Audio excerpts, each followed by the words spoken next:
Chapter 330. Elvis kissed Gu Mingming's little head before carrying her on his shoulders. He leaped onto the platform of the deity's punishment and turned around to face his tribesmen. Leah had unknowingly appeared beside Elvis and stood one step behind him. He kept his joking expression and was focused and serious. Gu Mengmeng did not know what had happened and was about to ask when she saw Leah suddenly kneeling on one knee and placing his right hand on his left chest. He lowered his head in a submissive posture and said, "Saint Nazir Witch Doctor Leah, leading the tribesmen to provide for the arrival of the messenger of the beast deity. We are willing to be commanded by the mighty messenger to fight for you even if our bones are crushed. We are willing to die 1,000 times for you. We are willing to fight for you even if our bones are crushed. We are willing to die 1,000 times for you. We are willing to fight for you even if our bones are crushed. We are willing to die 1,000 times for you." Gu Mengmeng looked at the situation in front of her with a dumbfounded expression. She thought to herself, could it be that I should say, "Everyone, please rise"? Or should I say, "My beloved concubine, please rise"? Elvis raised his hand and the crowd immediately quietened down. Gu Mengmeng lowered her head and looked at Elvis with a face full of question marks. Elvis looked up and met Gu Mingming's gaze. He said, "Before winter, Leah had already announced your identity to the tribe. So the first thing after the first hunt in spring is to swear loyalty to you." Gu Mengmeng smiled awkwardly and asked in a small voice, "Then, what should I say?" Elvis held on to Gu Mingming's little hand and kissed it. He said, "Allow us to swear loyalty to you and protect your honor as the messenger of the beast deity." Gu Mingming's lips twitched. Her smile was uglier than crying. Was she going to be a despot now? Could she reject him? Everyone was so familiar with each other and it felt weird to be worshipped like this. Leah looked at Gu Mengmeng and could not help but smile. Gu Mengmeng glared at Leah and thought to herself, "Why didn't you remind me just now if you knew this would happen?" But she could not flare up in front of everyone. She could only grit her teeth and said, "Although I am the messenger of the beast deity, I am also the Gu Mengmeng that everyone is familiar with. Thank you for not abandoning me and receiving everyone's support. I will do my best to lead everyone to a better life." Gu Mengmeng broke out in cold sweat for herself. Luckily, she had been elected as a class monitor in high school, so she could change a few sentences from her script and use it here. "Thank you, messenger, for your kindness." Leah took the lead again. After 3 chants, everyone slowly stood up. Gu Mengmeng heaved a sigh of relief and patted Elvis's arm, signaling him to put her down. Elvis changed his position and hugged her in his arms. He whispered into her ear, "Don't get down, it's cold." Gu Mengmeng smiled and nodded. The eyes of the entire tribe were focused on her. Such a small action was so intimate and sweet that she could not help but feel shy. Leah took a step forward and said, "Great messenger, regarding the selection of the guardian." Gu Mengmeng was stunned and asked, "What guard?" "The messenger of the beast deity should have 2 guardians on the left and right.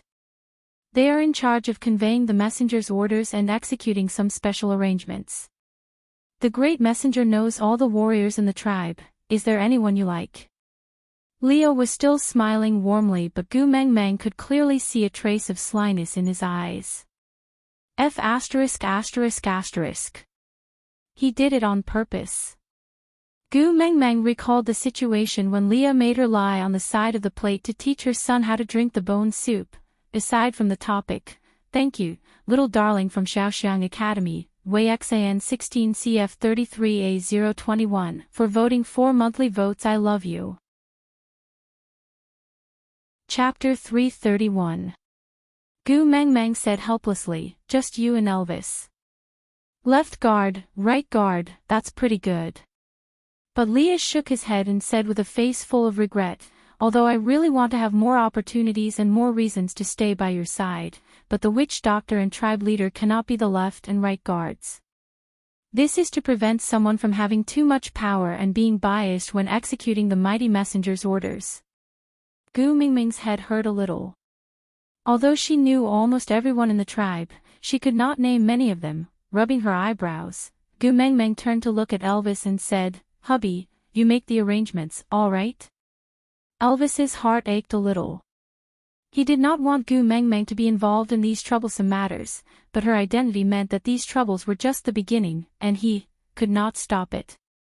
Kissing Gu Mengmeng's forehead, he said helplessly, "I can't interfere with matters within the scope of the divine authority." "What do you mean?" Gu Mengmeng said with a bitter face, "Speak human language." Elvis was amused by Gu Mengmeng's sullen look. Others all dreamed of becoming the messenger of the beast deity. He had seen quite a few who swindled others, but none of them could put on airs better than Gu Mengmeng, as if they could get whatever they wanted, and look down on everyone else. But Gu Mengmeng, the genuine messenger of the beast deity, had no feelings towards the divine authority. It was as if the authority of the messenger of the beast deity was not as satisfying as a roasted sweet potato in the cave. The messenger of the beast deity has the right to dictate. Strictly speaking, Leah and I are your subordinates first, then your partners and beast pet. Gu Mengmeng slapped Elvis's chest and said fiercely, "Why are you talking about beast pet too? Can you not mention this anymore?" Elvis nodded and said, "Yes, my mighty messenger." Gu Mengmeng was a little impatient with this bureaucratic idea, so she pointed at Sandy and said, "Then Sandy and Maya, let them be my guards. They can help me coax my sons when they are free, that's pretty good." Leah whispered into Gu Mengmeng's ear, "The guards must be males, because they have to become the messenger's claws and fangs, as well as her shield and armor. Sandy and Maya are too weak. They'll be killed." Gu Mengmeng swung her arms in annoyance and looked at Leah. "I can't do this and I can't do that. Why don't you give me a few candidates?" But Leah took another step back and looked at Gu Mengmeng innocently, saying, "Even the first partner can't interfere with the religious authority. I'm just a beast pet, and an unloved beast pet at that. What right do I have to make irresponsible remarks? If you continue spouting nonsense, I will pull out your tongue." Gu Mengmeng clenched her teeth and squeezed out this sentence. But Leah just blinked his eyes pitifully, then, "He's sticking his tongue out right now." Gu Mengmeng patted his chin and Leah bit his own tongue without any warning. His mouth was filled with blood but he was not hurt at all. In the end, Gu Mengmeng did not use all her strength. She was teasing and punishing him. Leo looked at Gu Mengmeng and blinked his long and affectionate eyes. He leaned his shoulder against Gu Mengmeng's feet suggestively and asked, "Is this punishment enough? Actually, we can punish him even more." Scram! Gu Mengmeng finally could not take it anymore and roared. "Mighty messenger, please calm down. Mighty messenger, please calm down." Gu Mengmeng's roar made the tribesmen who had just stood up kneel on the ground again. Aside from the topic, thank you to Xiaoxiang's baby, beautiful loving butler, for the 5 monthly tickets. Chapter 332. Gu Mengmeng finally decided on Barit and Colin as the guardians of the messenger. In the tribe, other than Elvis, Leah and Sandy, Gu Mengmeng was most familiar with these two people. There was no need to mention Barit, he was the one who risked his life for her. As for Colin, Gu Mengmeng had her own considerations. After Barit and Colin received their positions, they stood out from the beast horde and jumped onto the platform of the deity's punishment to stand behind Gu Mengmeng.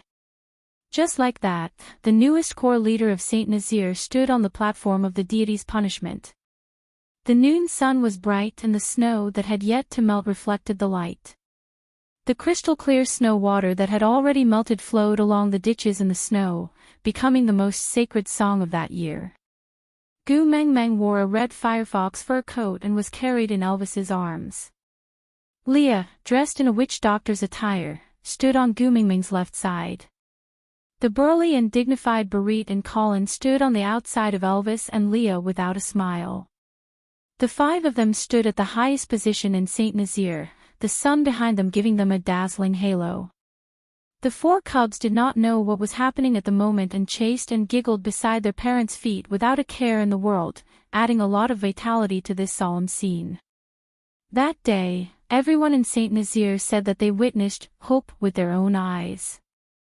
After coming down from the platform of the deity's punishment, Gu Mengmeng asked Leah, didn't you say you wanted to introduce Ian to the tribesmen? Why didn't you mention this just now? Leah made a shush gesture and said, let's talk about it at my place.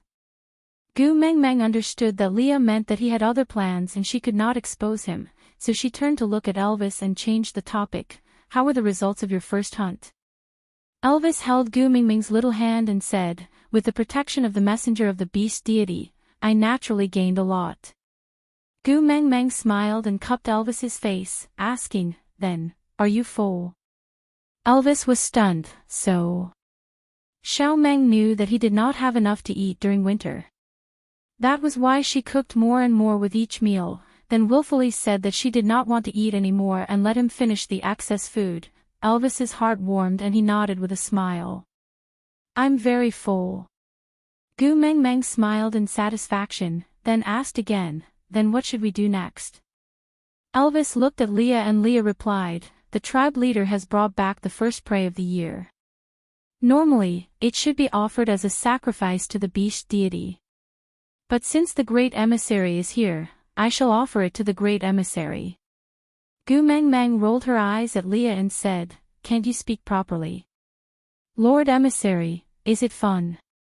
Great messenger, it was quite fun. Leah grinned and replied.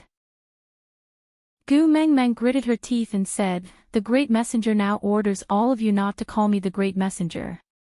Just call me Gu Mengmeng like before. With that, Gu Mengmeng turned around, cupped Elvis's face and smiled, call me your wife. Elvis's gaze was as blue as the heavens, filled with endless deep emotions. His voice was as low and charming as a cello as he replied, yes, my queen. Gu Mengmeng was still a little embarrassed to say the honeyed words in front of everyone. She wrapped her arms around Elvis's neck and buried her face in the crook of his neck. Using an angle that others could not see, she bit Elvis's neck lightly, then giggled in delight. Aside from the topic, thank you to Shaoxiang Academy for the TC evaluation vote. Chapter 333. Gu Mengmeng and the rest returned to Elvis's cave directly. Previously, discussions were done in the witch doctor's cave, but now that the Eagle Owl tribe was staying in Li's cave, it was not convenient to go over.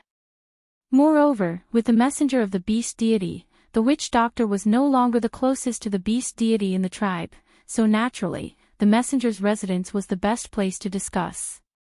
Barit and Colin stood outside the cave, looking as solemn as door deities. Even if Gu Mengmeng could not feel it, she knew that they were releasing their beast pressure. The beast pressure of 2 orcs was not low, but it was not high either. The deterrent effect of their beast pressure was actually limited, but everyone's beast pressure was different. Both of them were now the emissary's guardians, so the purpose of their beast pressure was to tell the people who approached, the emissary is discussing something, and no one is allowed to approach. Gu Mengmeng smiled helplessly, patting their shoulders, relax, don't be so nervous. This is Elvis's territory, even if you don't stand there so dutifully, no one would dare to come here to eavesdrop. Barit and Colin looked at each other, then at Elvis. Elvis nodded, indicating that they should go and take care of Gu Mengmeng. No one would dare to go near the residence of a 4th-level orc, even if they did, they would not be able to hide from his senses. Yes, mighty messenger. Barit and Colin replied in unison. Gu Mengmeng's lips twitched, asking, are you two going to treat me like this too? Yes, I became the messenger of the beast deity, but I did not do anything to let you two down, right? Are you going to distance yourself from me like this? Barit did not say a word, but Colin scratched his head innocently, saying, yeah, actually it's not distance. It's just that we don't know how to interact with you at the moment. After all, it's our first time being a guard, we don't know what to do. Gu Mengmeng burst out laughing, pointing at her own nose, saying, it's also my first time being the messenger of the beast deity, we don't have much experience, so let's not laugh at each other. The main reason why I chose you two to be my guards is because you two are my friends, so I can trust my back to you two. But if you two handle this impartially and draw a clear line between us, I will be very sad. I don't want to lose my friends just because I became the messenger of the beast deity. He recalled that night when everyone was eating the delicacies cooked by Gu Mengmeng. That day, Oakley asked Gu Mengmeng why she didn't use the method of storing food to unify the beast world. Gu Mengmeng said that standing at the peak would make one a loner, without any kin or friends. Colin frowned and asked in all seriousness, then, if I still call you Gu Mengmeng, will others think that your guards don't respect you, so they will also look down on you and act as they please? Gu Mengmeng's expression turned serious. But Gu Mengmeng laughed and asked back, if the other party respects the title of messenger of the beast deity, then I don't need this kind of respect. If they respect me, Gu Mengmeng, then even if I call them Zhang San, Li Si, Wang Ermotzi, they will still respect me. Besides, as Gu Mengmeng said, she leaned into Elvis's arms and said, if you dare to be so presumptuous in front of me, you have to ask my husband for permission first. Elvis smiled faintly. He liked it when she used her power to bully others, especially when she used his power. Aside from the topic, thank you to the little darling from Shaoxiang Academy, little girl who loves reading novels, for the flowers and tickets, and thank you to the little darling from QQ Reading, Red Sandalwood Fragrance, for the 399 reading points. Chapter 334. Gu Mengmeng used the ready-made ingredients at home to cook a huge hot pot.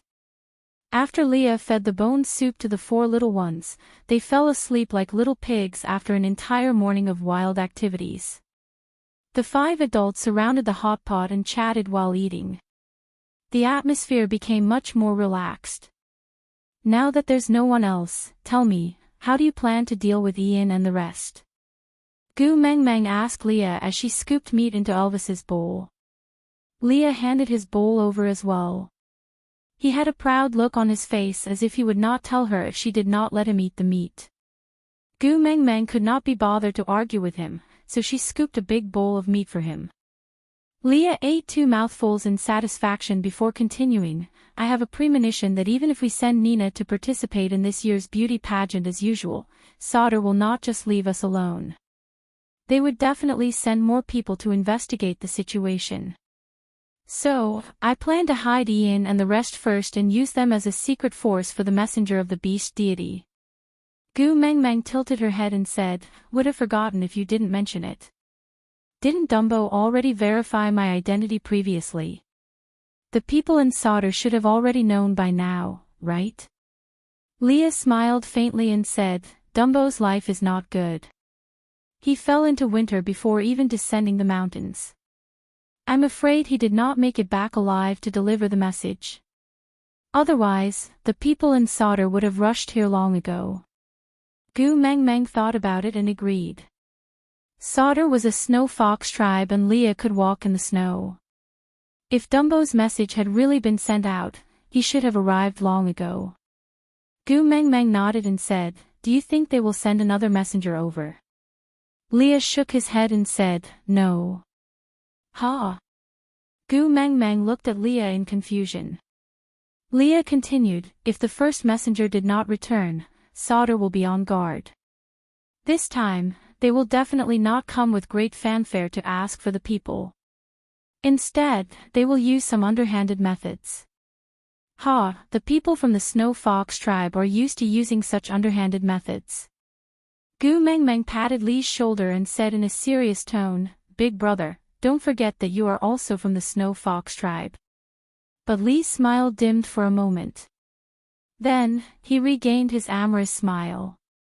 No, I am no longer a member of the Snow Fox clan. I am yours. Gu Mengmeng believed that she did not see wrongly. Thinking back to what Dumbo had said previously, her heart skipped a beat.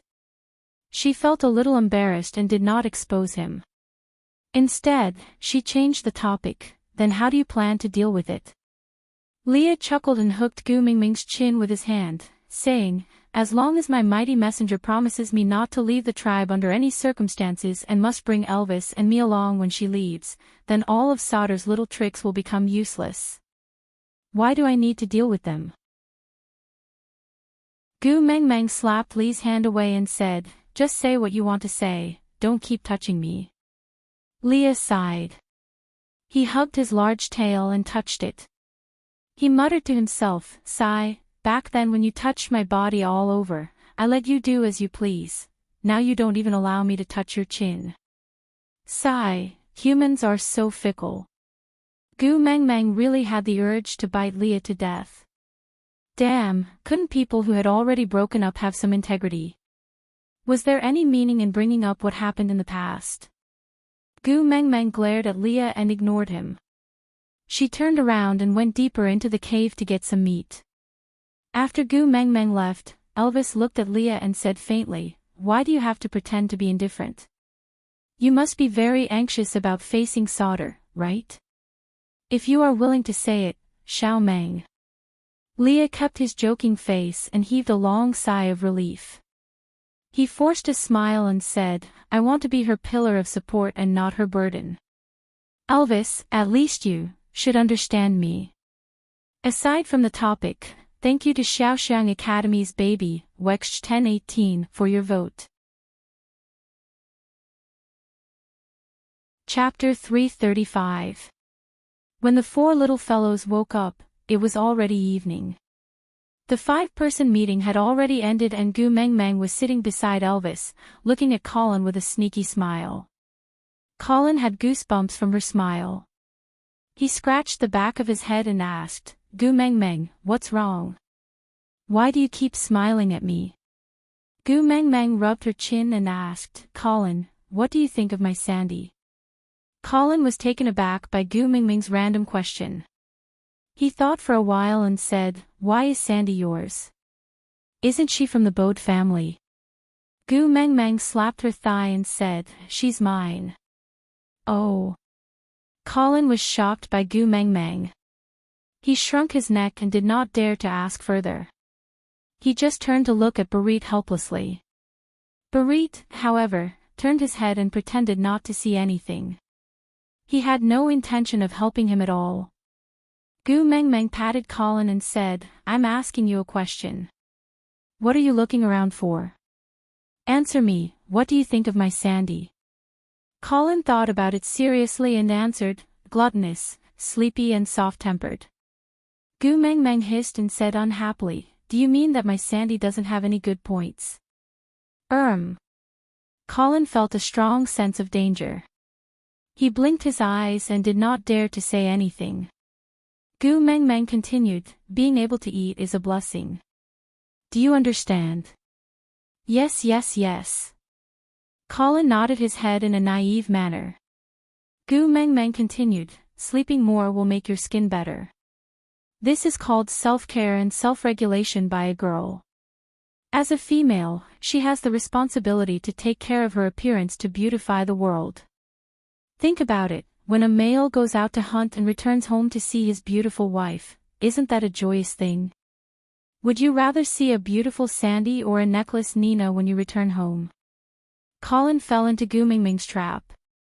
It was a choice of A or B and his choice was not C or give up. If it was Leah or Oakley, they would definitely ask, "Why do I have to see both of them when I return home and not Maya or you?" But Colin's brain, of course Sandy is better. Right. Gu Mengmeng had a look of approval on her face. She stretched out her arm and placed it on Colin's shoulder, as if they were good brothers. She continued, "Think about it again, Sandy's character is a little soft, but don't you think that having a soft body is an advantage? Could it be that you have the tendency to fight and you like Nina's temperament of flipping out at any time and eating people at the slightest disagreement?" Colin shook his head. His movement was so big that wind entered his mouth. Gu Mengmeng patted Colin's shoulder and said, "That's right, then tell me, is my Sandy a good female?" Colin nodded in agreement.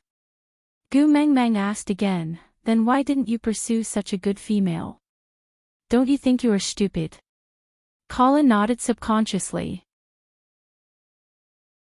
After nodding for a long time, he suddenly realized something and began to shake his head. Sandy is my sister. You can't pursue her. Gu Meng Meng was stunned. What the heck? Forbidden love. You two are from the same mother? Gu Meng Meng asked carefully. Colin shook his head and said, no, but we grew up together. She has always called me brother. Gu Meng Meng punched Colin's shoulder and said with a face full of sorrow and anger, you are really damn stupid. Colin was at a loss. He completely did not know what was going on. He could only blink his eyes and look at Gu Meng Meng blankly. What's wrong? Aside from the topic, thank you babies for your love, thank you for your votes and 5-star reviews. Chapter 336. Colin, I always knew you were honest, but I didn't expect you to be so honest.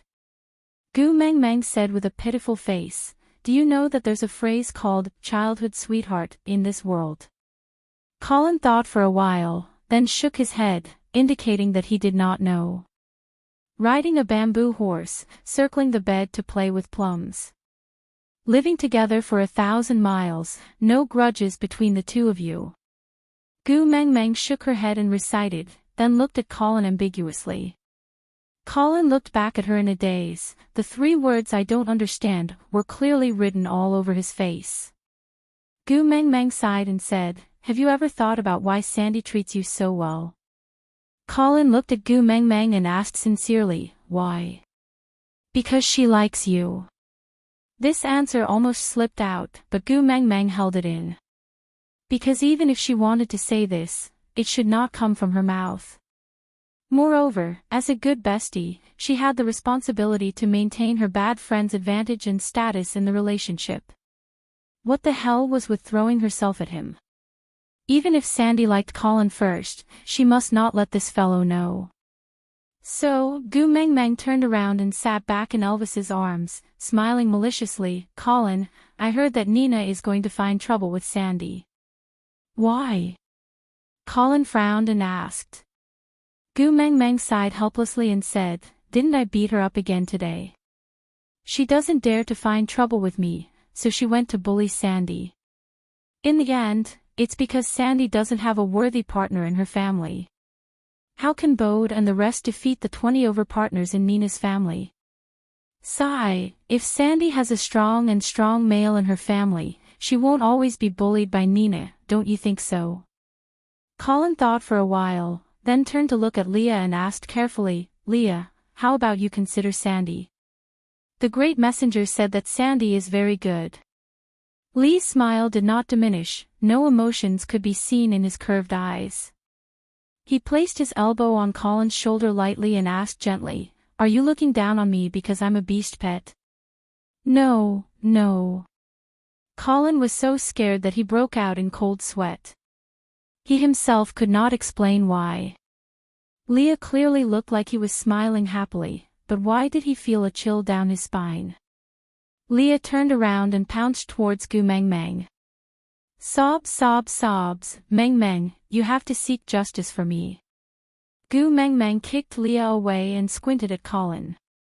Colin did not notice Gu Meng Meng's expression at all. He shifted closer to Barit and hugged him in his arms, asking, Barit, what do you think of Gu Meng Meng Sandy? Ha! Barit sneered. Colin's brain had learned to apply what he had learned on the spot. Trying to use the same trick that Gu Meng Meng had used on him just now to trick him. Did he think he was in the same situation as him? Heh, what does that mean? Look, Gu Meng Meng said Sandy has a soft body and is easy to push down, she is a good female. Barit turned around, looked at Colin and asked, since she's a good female, why don't you want her? Me?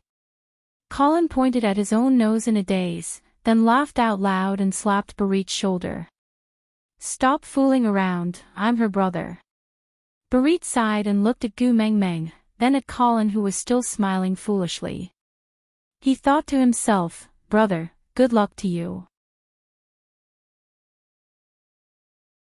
Chapter 337. Colin was silent, because even though Nina bullied Sandy in the past, it was always Bode and the rest who suffered and never hurt Sandy. But now, Elvis whispered into Gu Mingming's ear, I remember that Nina only left a bite mark on Sandy's finger, it didn't even break the skin, right? And it seemed like Sandy beat Nina up more miserably. Gu Mingming poked Elvis harshly with her elbow and rolled her eyes at him. Then, she squeezed her eyes and pretended to be sorrowful, sigh, if only I was a male. Then I would chase after Sandy and protect her with all my might. Whoever dares to bully her, I would pinch him to death. Unfortunately, I am a female. Sigh, why am I not a second-level male orc? Why is this so? Elvis looked at Gu Mingming in confusion, totally not understanding what was going on. He just felt that Gu Mingming was acting unusually today, especially her tone, it was extremely weird. Oh, if Elvis was a modern person, he would know that Gu Mingming was acting like a drama queen. Colin looked up abruptly and slapped his thigh, I'm going.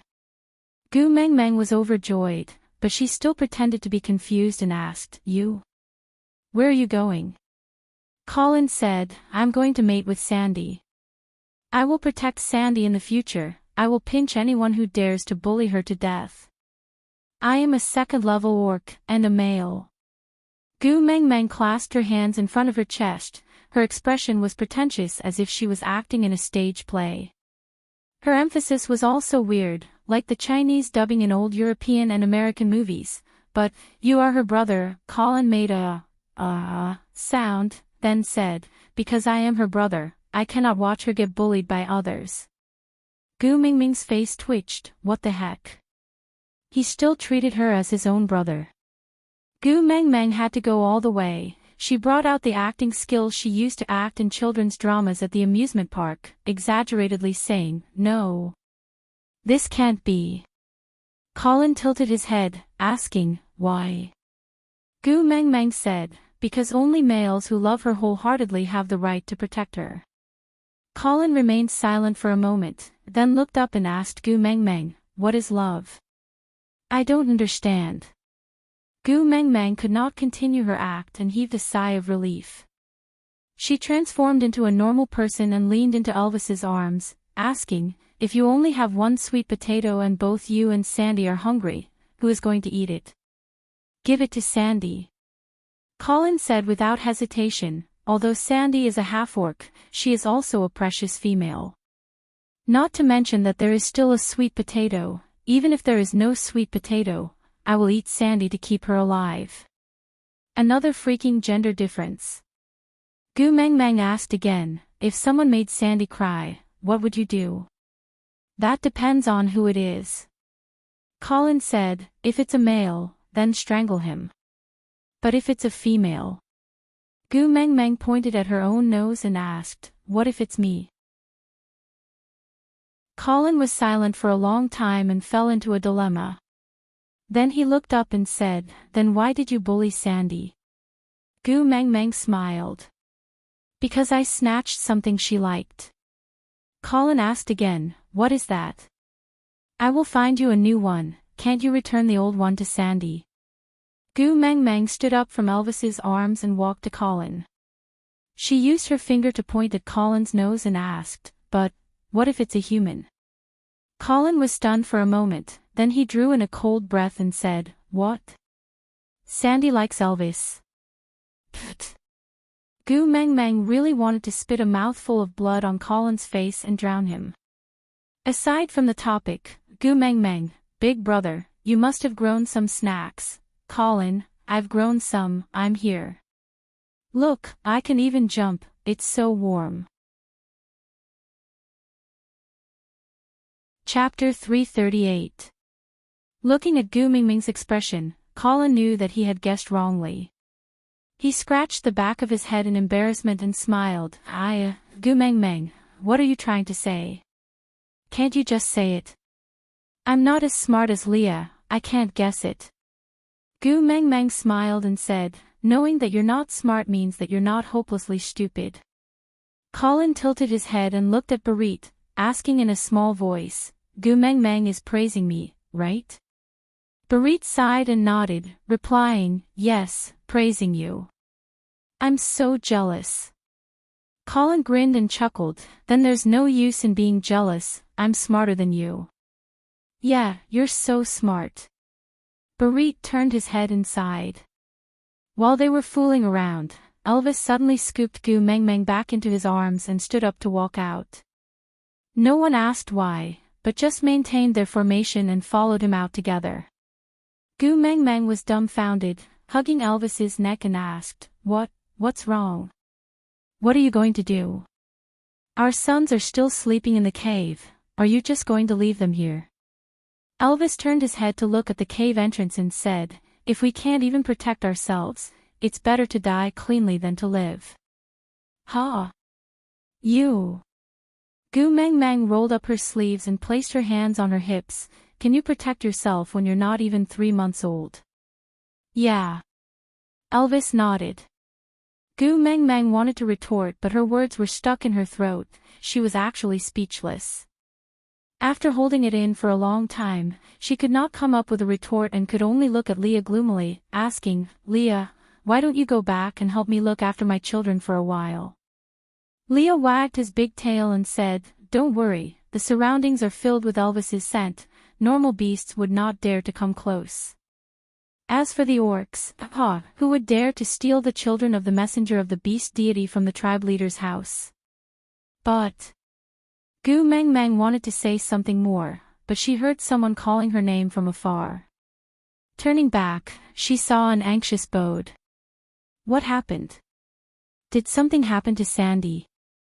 Gu Meng Meng frowned. Other than Sandy, no one else could make Bode so flustered. Winter had just passed, and Bode's body was a little weak from dieting over the winter. It was still very cold, but he was sweating profusely from running. One of his hands was desperately pointing behind him.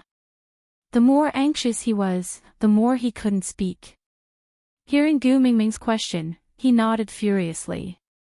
Gu Meng Meng said, bring me there. Let's talk while we walk. Seeing that Gu Meng Meng was willing to help, Bode heaved a sigh of relief. He anxiously transformed into a leopard and ran off. Elvis glanced at Gu Meng Meng and asked, do we chase after them, or return to the cave to see our sons? Gu Meng Meng glared at Elvis and said, didn't you say our son is safe in the cave? Let's go and take a look first. Once we're done, we'll rush back before our son wakes up. Elvis smiled faintly and handed Gu Meng Meng over to Leah. He transformed into a wolf and stood on all fours. Leah placed Gu Meng Meng back onto Elvis's back and transformed into a white snow fox. 2 streaks of light, one black and one white, chased after Bode's shadow. Barit and Colin looked at each other and also transformed into a leopard and a black bear to follow closely behind. The few of them disappeared on the spot in the blink of an eye.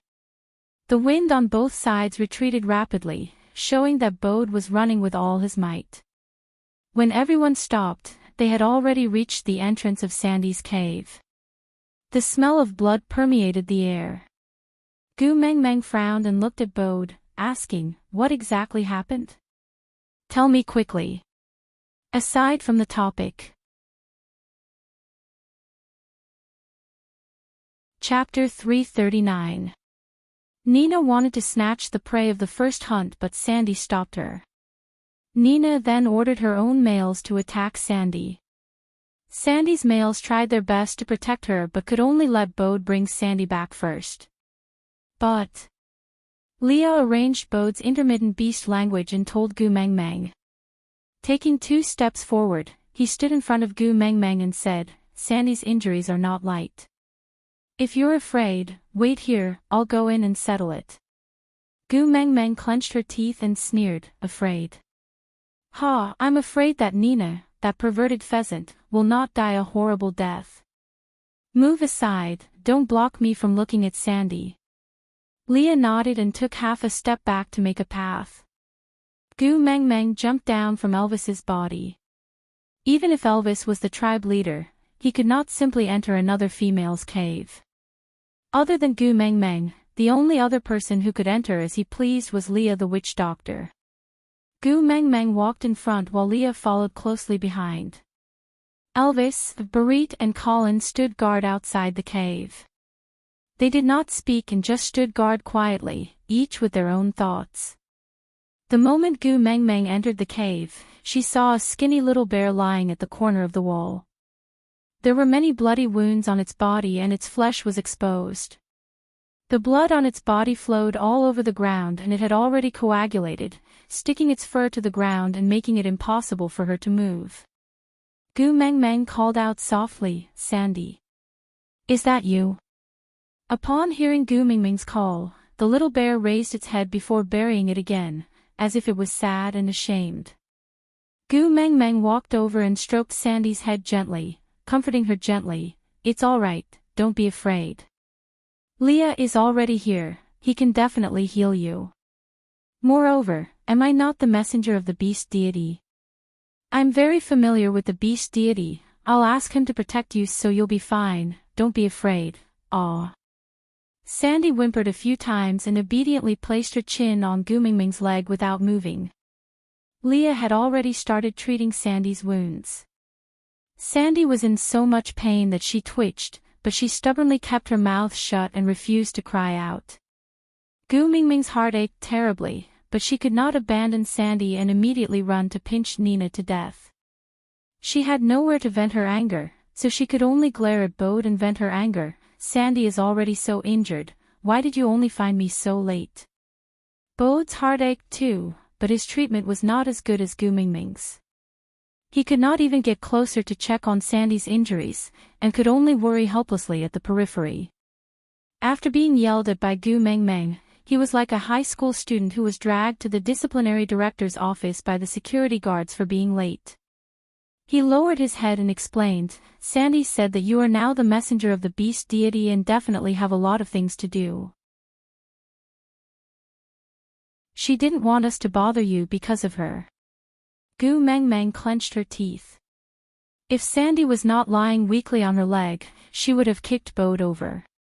If he did not fall, she would have kicked him again. "Do you have a brain? You can listen to her for other things, but do you want her to mess around when her life is at stake? Let me tell you, Bode, it's fine if nothing happens to Sandy today. But if anything happens to Sandy, I will skin you alive." Bode looked down and sighed, "If anything really happens to Sandy, you won't be able to skin me alive. I will rot so badly that not even my bones will be left because of the backlash from the mating contract." Gu Meng Meng choked and could not say a word. She snorted heavily and adjusted her tone, hugging Sandy's little head and whispering into her ear, "Silly Sandy, we are good friends. How can you abandon me just because I am the messenger of the beast deity? If I lose you because I am the messenger of the beast deity, then I won't be the messenger anymore. Whoever wants to be the messenger can be it." Aside from the topic, every time Gu Meng Meng scolded Bode, I always had the déjà vu of an empress scolding a concubine.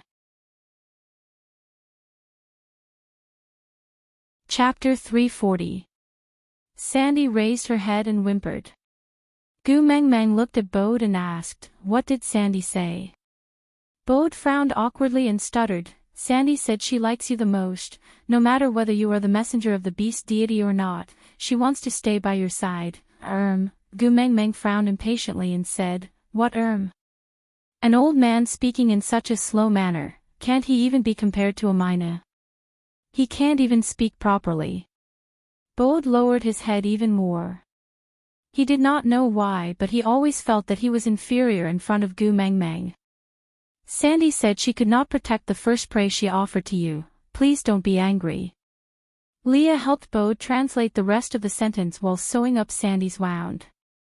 Gu Meng Meng sighed, her eyes filled with heartache. She held Sandy's little face and looked into her dark eyes, saying gently, "Let's not talk about the prey first, you hurt my important friend, how are you going to settle this?"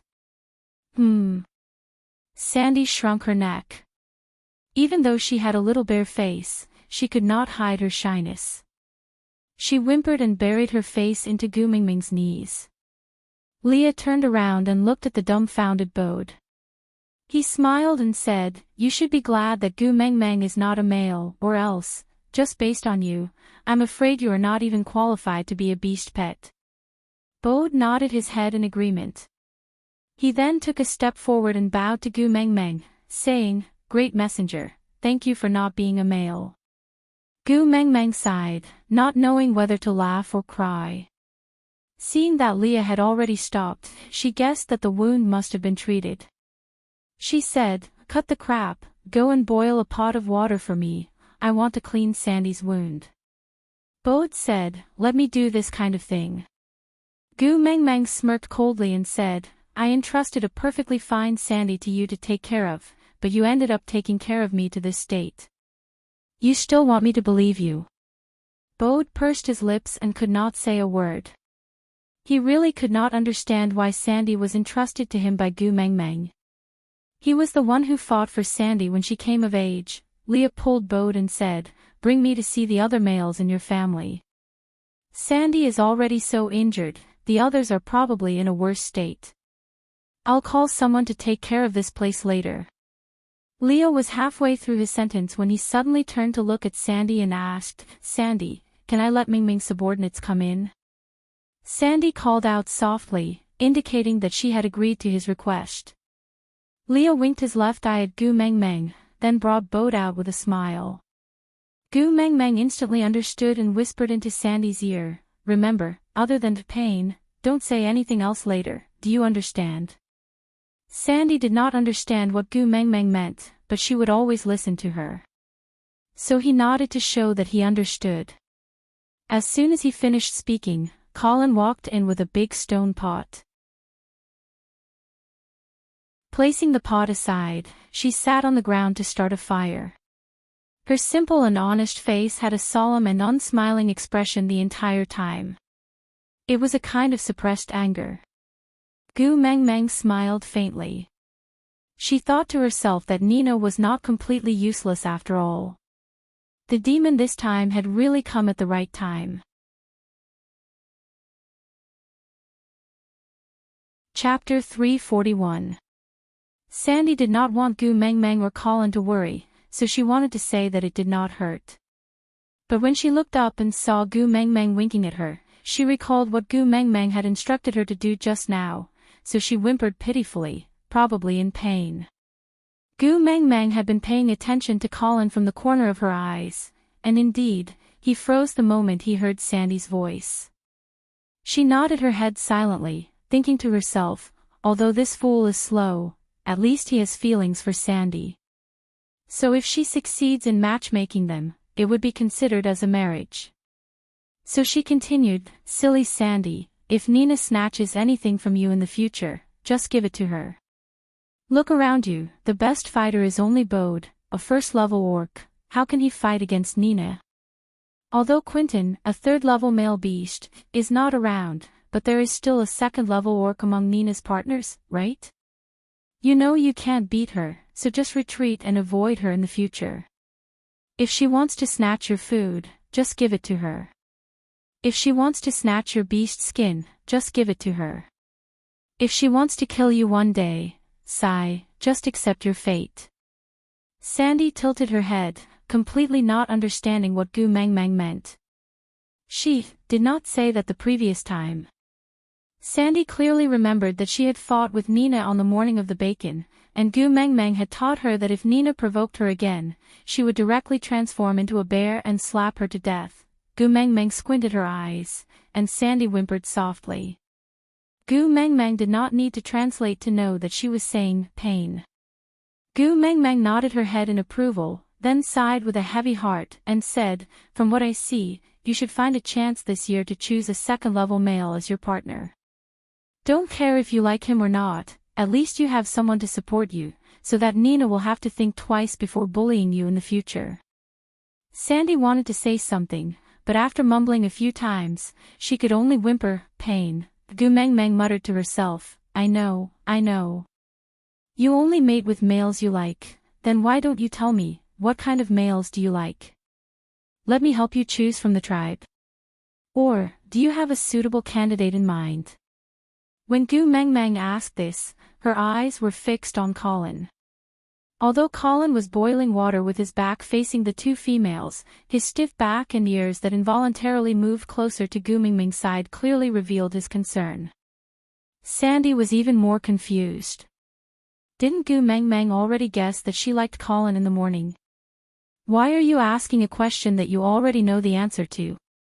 Gu Mengmeng gave Sandy a look, then acted as if she had suddenly realized something and said, "Oh, I remember, you said you like males like that, right?" Colin was speechless. What did that mean, puzzled.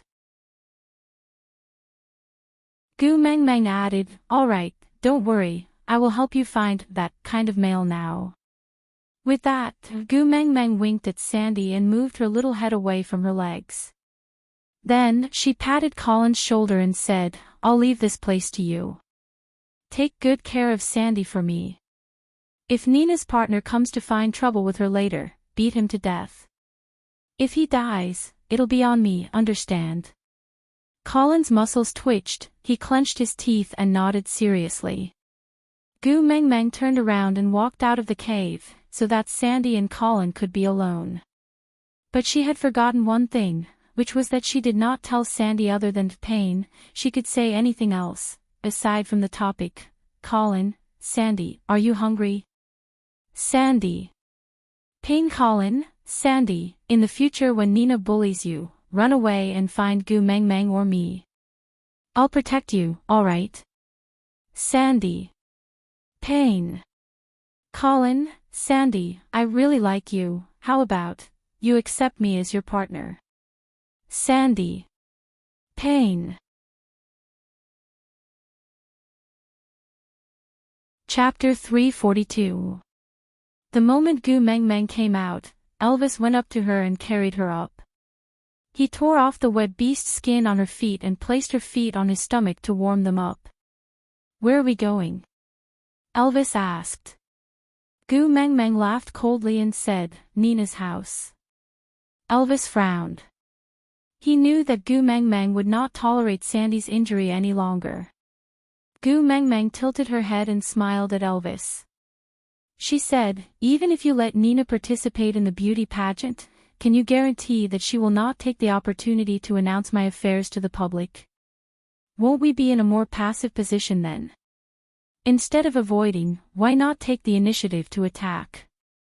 For the beauty pageant, I will participate. While everyone is here, I will announce my identity as the messenger of the beast deity. That way, at least no one will dare to create trouble openly. As for the hidden stab, even if I don't show myself, I won't be able to hide for long." Elvis nodded and did not say a word. Even though Gu Mingming's plan was different from what he had discussed with Leah, he believed in Gu Mengmeng and did not need any other reasons. He would do as she said. When Gu Mengmeng brought Elvis and Barit to the outside of Nina's cave, a pungent smell assaulted their nostrils and made Gu Mengmeng frown in displeasure. Before she could say anything, 7 to 8 males jumped out of the cave and blocked in front of Gu Mengmeng. Gu Mengmeng laughed coldly and said, "You think you can stop me?" The males looked at each other and one of them said, "This is Nina's territory. Without her permission, you can't enter." Gu Mengmeng looked as if she had heard the funniest joke in the world.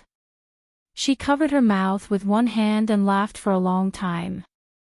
She laughed until tears flowed out before she stopped. She glanced sideways and said, "I will enter.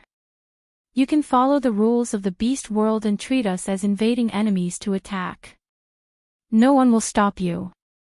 The males were taken aback and took 2 steps back instead of advancing. They said, You are the messenger of the beast deity. How can you not follow the rules?" Gu Mengmeng shrugged and said, "You also know that I am the messenger of the beast deity. Then do you know that from now on, the rules of this world are set by me?" The male was so ridiculed that he was speechless. He felt that the little female in front of him was like a completely different person compared to when she taught everyone how to preserve meat before winter. Back then, she was as warm as the sun, but now, she was like the sun itself, emitting a heat that could destroy everything. Elvis did not stop and maintained his original speed as he continued walking in. A few males wanted to stop him, but Elvis gave a cold snort and emitted a strong pressure. Those males immediately laid on the ground and could not stand up. "Leave this to me," Barit said from behind Elvis. Elvis nodded, retracted his pressure and continued forward. When he reached the entrance of the cave, all of Nina's other partners had already come out. Gu Meng Meng counted, 27. "What about the other one? Are you accompanying Nina inside?" Gu Meng Meng asked with a smile. Nina's partners were stunned. They did not expect that they would be discovered so quickly. They exchanged glances with each other and decided to guard the cave entrance with all their might and wait for the 28th person to come and save Nina. However, Gu Meng Meng smiled and pulled Elvis's arm. She said, "Don't dirty your hands. Isn't Nina in the cave?" "Just nice, I can summon the flame demon and roast him into a beggar's chicken in the cave. It will save me a lot of trouble and also nourish my Sandy's body at the same time." Aside from the topic, yeah, today's update is over. I guess, someone is going to say that I'm stuck again. Susu expressed her helplessness. The 9,000-word update ends here. I didn't mean to be stuck. Chapter 343. Upon hearing Gu Mingming's words, Nina, who was originally hiding in the cave, immediately ran out. The males blocking the entrance all stood in front of her and said to Gu Meng Meng, "If you are here because of Sandy, then please punish me. After hurting a precious female, even if I have to go to the platform of the deity's punishment, I have no complaints. However, this has nothing to do with Nina. She has never hurt Sandy. Great Messenger, please don't vent your anger on her on account that Nina is a precious perfect female. I wasn't the one who injured Sandy. It's unreasonable for you to want to burn me to death. Also, didn't you want me to participate in the beauty pageant? If you burn my delicate skin, Saint Nazir won't be able to recruit any brave males then." Nina hid behind her male's back and stretched out her neck to shout. Gu Meng Meng covered her mouth and laughed lightly. She said in disdain, "The words messenger of the beast deity is not more attractive than a wild chicken like you. You're just a meat bird, yet you think you're a peacock. You." Nina wanted to retort, but when she saw Elvis's ice-cold face, she could not help but shut up in fear. His gaze drifted into the distance, and he was anxious. Why wasn't that person back yet? Don't bother. I told Colin to keep an eye on Sandy. Right now, he's fuming with rage. Unless you send your level 2 beast master, you might have a chance to fight him. But... Gu Meng Meng glanced at Nina and smiled. With your level of selfishness, you definitely won't let your strongest partner leave your side. Otherwise, who would risk their lives to hold Elvis back so that you can fight for a chance to escape when I charge over here? Nina was stunned. Nina's heart turned cold. She could not understand how Gu Meng Meng guessed that she would think of using Sandy to threaten Gu Meng Meng. Actually, it was not that Gu Meng Meng had such incredible foresight, it was just that she had seen too many palace fights, so she still had to guard against such tricks. Moreover, her real purpose of keeping Colin was for them to cultivate their relationship. Gu Meng Meng was very surprised that Nina would use such an obvious tactic that was just short of setting up a sign saying, "I'm going to kidnap Sandy." She thought that, even though Nina was dumb, she would not be so extraordinarily dumb. It seemed that she had underestimated Nina's stupidity. Gu Meng Meng patted Elvis's shoulder and asked, "How long can Nina's partners drag you out? 1 or 2 seconds?" Elvis did not know how long 1 second and 2 seconds were. He just raised his head and kissed Gu Meng Meng's little hand gently. "Close your eyes." Gu Meng Meng did not understand, so she closed her eyes. Feeling a jolt in her body, she panicked and opened her eyes. The moment she opened her eyes, she was already in front of Nina. Nina's partner was lying 3 to 5 meters away. Dead. He should not be dead yet, but it was obvious that he could no longer move. Elvis carried Gu Meng Meng with one hand while his other hand hung down naturally. Fresh red blood dripped from his fingernails onto the ground, as if he was the god of death, emitting a dark and terrifying aura. But Gu Meng Meng was not surprised by this. She had seen Li's skills before and knew that the difference in levels in the beast world was absolutely irresistible. The third level Leah only took 3 seconds to defeat Nina's partner, the fourth level Elvis. If it wasn't for Barit who was behind them, he would probably just need to release some pressure and they would all be lying on the ground, unable to get up. Out of topic. Baby's January will be over in a week's time. The tickets don't need to expire. Susu is so cute. Give me the tickets. Roll on the ground and beg for love.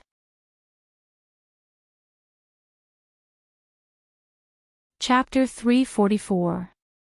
Elvis reached out his hand and strangled Nina's neck, but Gu Meng Meng patted his shoulder, signaling him to stop. Elvis sighed and slowly put down his blood-stained hand. He looked down at Nina, who was lying on the ground and panting like a fish that had been beached, preventing her from doing anything to hurt Gu Meng Meng. Gu Meng Meng knew the reason why Elvis sighed. Although she could not understand, she clearly knew that Elvis and Leah were jealous that Barit had once gone to the platform of the deity's punishment for her to a certain extent. It was as if Barit had proven his feelings for Gu Meng Meng while they did not get such a chance. This logic was very strange, but now was not the time to explain. Gu Meng Meng patted Elvis's shoulder and said, "Put me down." Elvis frowned and said, "There's no hide on your feet, the ground is cold."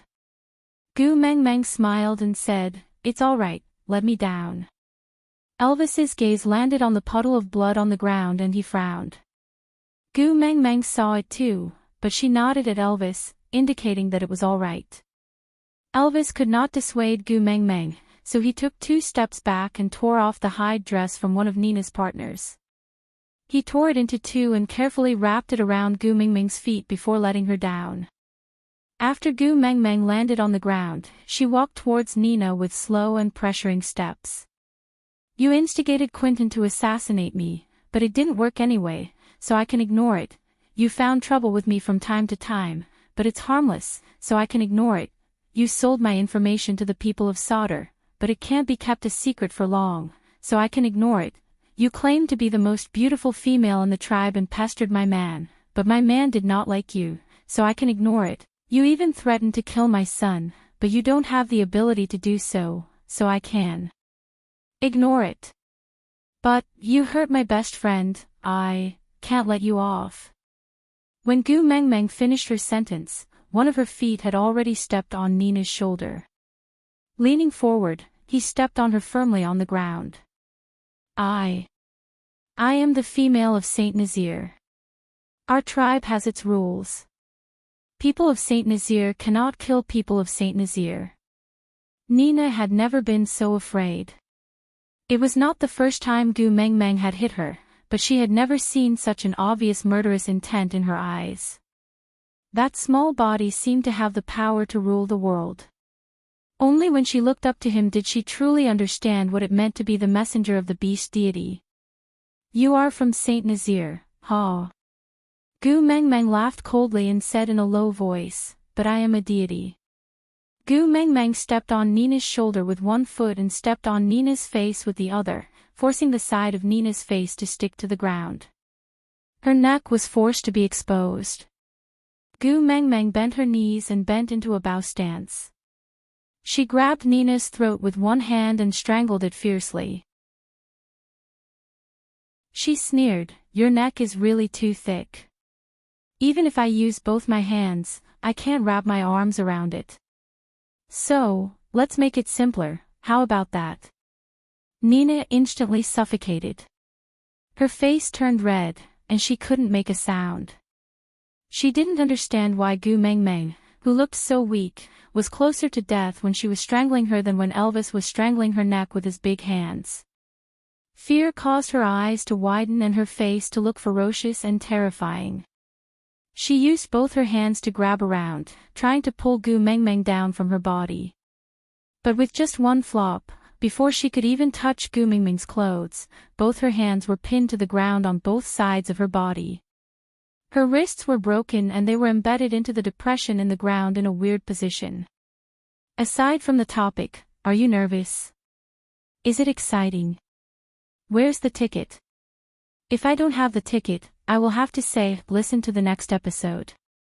I lied to you 5 minutes later, next update.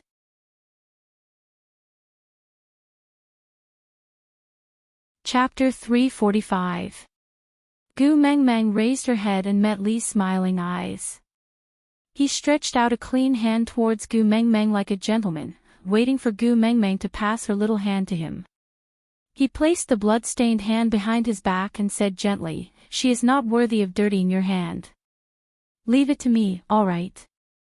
Gu Mengmeng shook her head and looked at Leah and then at Elvis, saying, "Me killing her is the oracle, the mandate of the heavens. If you guys do it, you will be breaking the rules of the beast world and will have to go to the platform of the deity's punishment." Li's smile did not diminish and he said, "Your oracle is also the oracle and also the mandate of the heavens." Gu Mengmeng frowned but did not know what to say. You are abusing your authority, you are abusing your authority to take revenge. I am a complete female, the beloved of the beast deity. If you treat me like this, you will be punished by the beast deity. Nina seemed to be extremely afraid and started shouting incoherently. But she did not know that such shouting would only make her die faster. Gu Mengmeng knocked on Nina's Adam's apple with her knife hand and Nina instantly started coughing violently. Breathing became a problem, not to mention talking. Gu Mengmeng squatted down and looked at her coldly, saying, "Don't you know? The beast deity is the father beast. I am abusing my authority and taking revenge on him. These are all taught by him." Obviously, Gu Mengmeng was spouting nonsense. However, Nina believed him. Mengmeng. Leah used his clean hand to carry Gu Mengmeng up gently and stared into her eyes, saying, "Can't you let me be the first person to carry out the execution according to the oracle?" Gu Mengmeng looked into Li's eyes and it was as if she could see an indescribable pain and struggle in those eyes. The only outlet to vent his anger was himself. Gu Mengmeng recalled what Elvis had told her about Li's past. He came from Sauter, which was the tribe of the previous messenger of the beast deity. He was the 9th highness who was banished for unknown reasons. His heart was filled with hatred but he did not mention a word about his past. If the oracle of the messenger of the beast deity could free him, then why was she still hesitating? Gu Mengmeng slowly stood up and took a step back, leaning back into Elvis's arms. Elvis carried Gu Mengmeng up steadily and placed her on his shoulders. Gu Mengmeng lowered her head slightly and stared into Li's eyes. She reached out a hand and placed it on his forehead. "As the messenger of the beast deity, I bestow upon you the right to execute and punish Nina." Leah knelt down on one knee and used his clean hand to hold up Gu Mengmeng's little foot. He brought it to his lips and kissed it gently, while his other blood-stained hand was placed on his chest, painting a dark red cinnabar on that white chest. Elvis did not let Gu Mengmeng see how Leah carried out his punishment, because she should not have to experience those unpleasant scenes. Elvis and Leah exchanged glances before leaving with Gu Mengmeng. Gu Mengmeng knew that Elvis and Leah were not willing to let her see their brutal and tyrannical side, and she also did not have any desire for violence. From the bottom of her heart, she did not really want to kill Nina herself, even though she was just a wild chicken and could transform into a human form. If she really saw her die under her orders, Gu Mengmeng would still feel guilty. So when Elvis brought her away, Gu Mengmeng did not protest and did not turn back. She only needed to wait. Wait for Leah to come back and tell her what the oracle meant to him, and why his gaze had such a complicated and heavy foundation. Aside from the topic, I can tell you very responsibly that Nina received her bento box. I did not describe the way she died because she was so lowly that she was not worthy of my words. Babes who still feel that your anger has not been vented, please use your imagination and imagine the various scenes of Leah torturing and killing Nina. There are only things that you can't imagine, but there is nothing that Leah cannot do.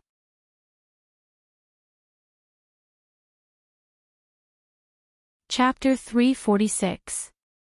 When the sky turned fiery red and the moon slowly climbed up the mountain peak while the sun was still longing for the beautiful scenery of the world, Leah returned to Elvis's cave with the afterglow of the setting sun on him. He walked in front of Gu Meng Meng with one knee on the ground and placed his right hand in front of his chest. He lowered his head and said, "Reporting to Great Messenger, Nina's punishment has been completed." Gu Meng Meng pulled Leah and said, "Leah, are you willing to tell me your story now?" Leah raised his head and looked at Gu Meng Meng while maintaining his kneeling position. He did not return to his senses for a long time. "Leah." Gu Meng Meng called his name again, but Leah suddenly smiled. He smiled in a flirtatious manner and said, "Sure, as long as you mate with me. I will tell you all my stories." Gu Meng Meng suddenly felt her heart ache. No matter if Leah said coldly, "None of your business," or talked about a tragic life story sorrowfully, Gu Meng Meng was already mentally prepared for it. But, Gu Meng Meng suddenly wanted to know why Leah, who was filled with hatred, would always smile so elegantly. That smile, was it just a camouflage? He tried his best to hide his emotions and used such a cynical attitude to face the pain of the past. Was it because, if he did not do so, he would not be able to bear it? Gu Meng Meng lowered her head. She was asking herself, if she forced Leah to tell that story, would she be able to bear the consequences? Because of her curiosity, she tore open Lee's fatal wound. So what if she saw it? What was she going to use to soothe it? What was she going to use to heal it? Sighing, Gu Meng Meng smiled and said, "I won't force you if you don't want to say it. But if one day, you want to confide in me, I will always be here." Leah was still smiling. He swung his big furry tail and said, "Looks like I am not completely unloved as a beast pet." Gu Meng Meng smiled cooperatively. She did not reply or refute. "Beast pet, huh?" Gu Meng Meng smiled and said. She would just treat it as a Samoyed being raised at home. One day, when Lee's inner demons were resolved, he would naturally go to search for that vast world. By then, as the messenger of the beast deity, she would not be able to keep him. With Lee's intelligence, it was too easy for him to get rid of his pet beast. At most, he could just give him a new identity like in the movies. Wasn't he the one in power now? It was still possible for him to create a new identity for Leah. However, he could only try to bluff them with his mouth. Leah stood up and took a strand of hair from each side of his ear and tied it behind his head. As he did so, he said, "Oh, right. When I came back from Sandy's place, Colin asked me to ask you, what kind of mail is that?" Gu Meng Meng was taken aback for a moment before she smiled knowingly. "That blockhead has been enlightened." Leah considered for a moment before nodding his head. "Sandy is in a lot of pain. She won't say anything other than pain." Colin's heart ached so much that he said he wanted to stay by Sandy's side forever to protect her. But when he confessed to Sandy, Sandy only cried out in pain with red eyes. She cried especially miserably. Gu Meng Meng face-bombed. She thought to herself, "Sandy, you and Colin are really a pair of enemies." Shaking her head helplessly, Gu Meng Meng smiled bitterly. "How do you feel about Sandy's injury? Can she participate in tonight's ceremony?" Leah nodded. "It should be difficult for her to walk on her own. But if you want her to participate, I can ask a few males to carry her over." Aside from the topic, the disgusting fellow is gone. Next, we will be handing out candy. Say, what kind of CP do you think Sandy and Colin should be called? How about CP for disco? Ha, such an ancient name.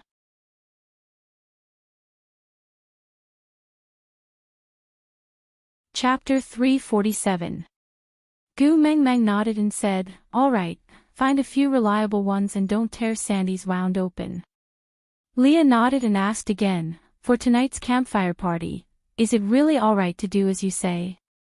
Gu Meng Meng smiled slyly and said, I am the messenger of the beast deity.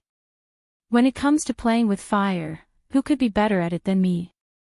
Leah also smiled and nodded in agreement. He then said, then I will go and arrange it. Gu Meng Meng said, sigh, call Colin back and tell him that I want to tell him what kind of that kind of male is. Leah agreed and said, all right. After Leah left, Gu Meng Meng pulled Elvis back to the cave and found 2 leopard skins for Elvis to make a new set of clothes for her. Elvis didn't ask much and just did whatever Gu Meng Meng said. When Colin came back, Gu Meng Meng was already standing in front of everyone in the cool leopard print outfit. Colin looked at Gu Meng Meng and twitched his lips without saying a word. Gu Meng Meng said, just say what you want to say. Colin pointed at Gu Meng Meng's clothes and said, the beast skin you are wearing is so weird. Gu Meng Meng scared and said, what do you know, this is called fashion. Colin shrugged his shoulders. He didn't know fashion, he only knew food. Gu Meng Meng didn't pursue the matter and just hooked her finger to beckon Colin to come closer. Then, she whispered into his ear, later on, you will be like this, then, mm. Do you understand? Colin blinked his eyes and looked at Gu Meng Meng with a face full of question marks. Gu Meng Meng slapped his chest harshly and said, do you want to mate with Sandy? Colin nodded seriously and said, yes. Gu Meng Meng said, then do as I say and don't talk nonsense. Colin nodded seriously again and said, all right. That night was the first time Saint Nazir hosted a real campfire party. There was no killing between members of the same tribe and no staining of the mahogany tower with fresh blood. There was only the warm glow of the fire and the alluring aroma of the large amount of food. Sandy was arranged to be in the position closest to Gu Meng Meng, even though Gu Meng Meng had yet to appear. Sandy could only lie there in a daze, staring at the flames like a bear. Bode brought the roasted meat to Sandy's mouth. She didn't even open her mouth to take it. She just shook her head absent-mindedly and continued to stare blankly. Suddenly, a loud thud startled everyone. Bode's first reaction was to protect Sandy as he looked around cautiously. Dong! Dong dong! Another 2 strong and powerful voices rang out. These voices were very unfamiliar, but they made one's blood boil. Following the direction of the sound, 2 people walked out slowly from behind the fire. One of them was a 2-meter-tall burly man carrying a strange thing in his arms, while the petite figure walking in front of him was Gu Meng Meng. Gu Meng Meng was wearing a leopard print horizontal bra. In order to cover her overly feminine 36D breasts, she had specially designed the bra to be a bandage style, making it look like a little war prince. She gave up on wearing a skirt for her lower body and instead wore a pair of shorts that reached the middle of her thighs and knees, lengthening Gu Meng Meng's legs. Other than the bra and shorts, Gu Meng Meng's sleeveless cloak was the most eye-catching. It made a loud noise in the wind, and under the illumination of the fire, she looked like a deity from another world, carrying a mission, hope and a fatal temptation that made one unable to shift their eyes away. Aside from the topic, yes, Gu Meng Meng was prepared to flirt with a mistress in front of her husband. When Gu Meng Meng met Sandy, she felt a hormonal change. Was it an illusion? Chapter 348. Colin placed the thing in his arms according to Gu Meng Meng's instructions. Everyone did not know what it was, but upon closer inspection, it seemed to be a cross-section of a tree trunk, half the height of a human, with a layer of what looked like deerskin on top. Gu Meng Meng had 2 wooden sticks in her hands. One end of the wooden stick was the size of a fist, wrapped in animal skin. Gu Meng Meng flipped herself onto that strange thing, then handed the 2 wooden sticks in her hands to Colin. She stood on the piece of wood wrapped in animal skin, raised her feet high, and jumped, dong. A loud sound, like the roar of thunder. The scene was silent, and everyone's gaze naturally gathered on Gu Meng Meng. She lifted her cloak with one hand, and the cloak fluttered in the wind amidst the firelight. She lifted her right foot, and when it landed again, another loud sound was heard. If you don't like to listen to my song, please close your ears. Next, I'm going to start a massacre and pierce through your eardrums. Gu Meng Meng raised her hand, and Colin used the 2 wooden sticks to knock on the deerskin. The opening of the outliers was full of vigor, and everyone's attention was on Gu Meng Meng, as if they were so shocked that they could not move. Her body did not emit any so-called pressure of a powerhouse, but it made everyone forget to even breathe. I'm fearless, let all my opponents have a taste of it. Follow me, follow me, follow me, and scream as loud as I can. After Gu Meng Meng finished singing this sentence, Colin transformed into a bear, roaring at the sky. Although the rhythm was not quite right, the effect was extremely good, adding an authentic wild element to the song, making it seem even wilder and more unruly. As orcs did not have any concept of rhythm, Gu Meng Meng originally tried to teach Colin to sing with her, but he really could not control any tone other than roaring. Hence, Gu Meng Meng could only settle for the next best thing. She agreed on a few actions with Colin, and as long as Gu Meng Meng performed this action, he would use the wooden stick to knock on the deerskin. With this kind of cooperation, it was considered a tacit understanding. When Gu Meng Meng finished singing the last sentence with all her might, the sound of tearing. Then, she took a wooden stick from Colin's hand, jumped up high and hit the deerskin heavily. After a deafening sound, Gu Meng Meng panted heavily and sat sideways at her original spot. She stepped on the edge of the deerskin with one knee bent and the other leg hanging down casually. One of his hands was placed on his bent knee, while the other was holding a wooden stick, which he carelessly tapped on the center of the deerskin, making a slow but clear sound. Colin followed Gu Meng Meng's instructions and carried the weird thing that could make a sound along with Gu Meng Meng, before walking to Sandy, who was lying on the ground. Gu Meng Meng winked at Sandy with her single eye and smiled rather mischievously. Taking a deep breath, he slowly began to sing, "You are my queen, ruling my planet." Sandy's dark and bright eyes stared at Gu Meng Meng without blinking. From her smile and gaze, Sandy clearly knew that this song was for her. Gu Meng Meng stood up and knelt on the ground with one knee.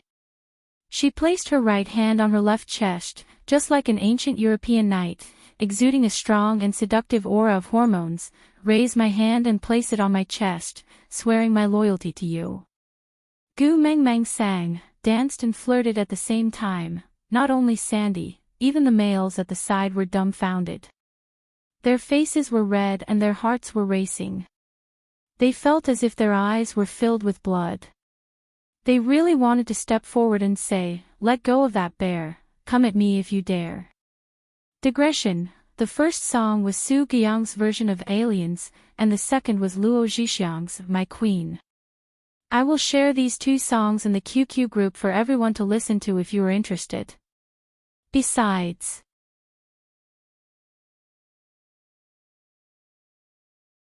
Chapter 349. When she sang the last line, "My dear queen, the night is waiting. Please follow me step by step to the throne of love." At the same time, Colin knelt down on one knee in front of Sandy, just like how Gu Meng Meng did at the beginning, like a Roman warrior swearing his loyalty. He stared at Sandy seriously and sincerely. "I, Colin, am willing to pledge my loyalty to you, to protect you in the name of a knight, for a lifetime, for a lifetime." Sandy had yet to return to her senses from Gu Meng Meng's teasing. Her expression was a little dazed and she did not know what was going on. She just felt that Gu Meng Meng was exceptionally attractive today. Even Colin seemed to be more charming than usual. Gu Meng Meng hugged Sandy's little head and whispered into her ear, "Nod."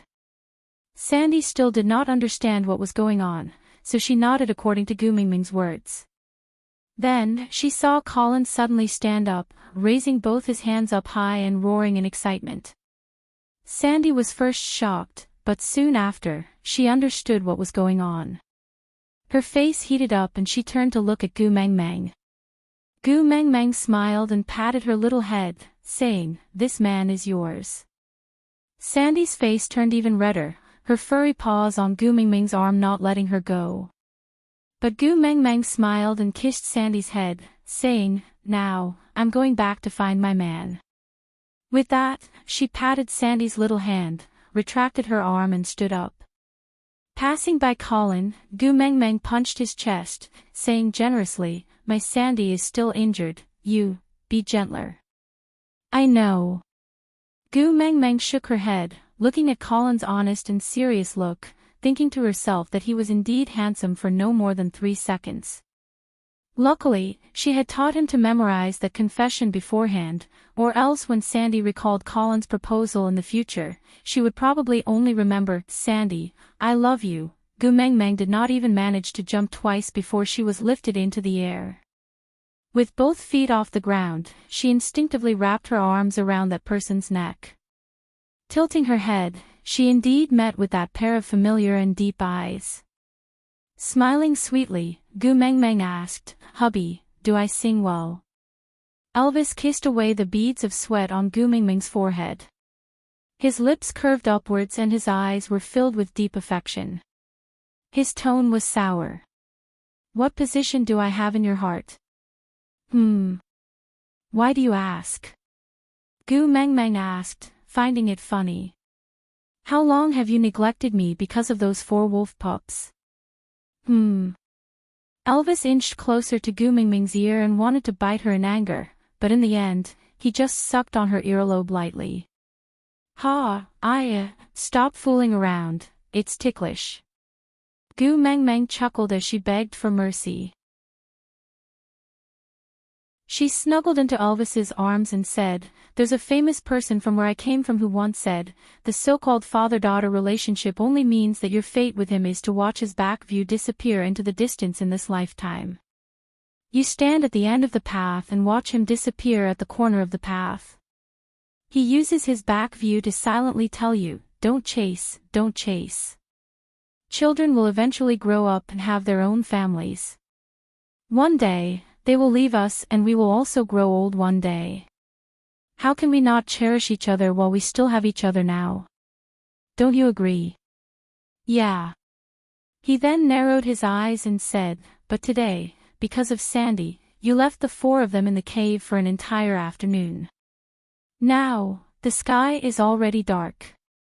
Gu Mingming looked at Elvis and said, "But today, for Sandy, you left the 4 of them in the cave for an entire afternoon. Aside from the topic, I'm so busy today, Sandy and Colin's wedding, I'm giving out wedding sweets in the VIP group."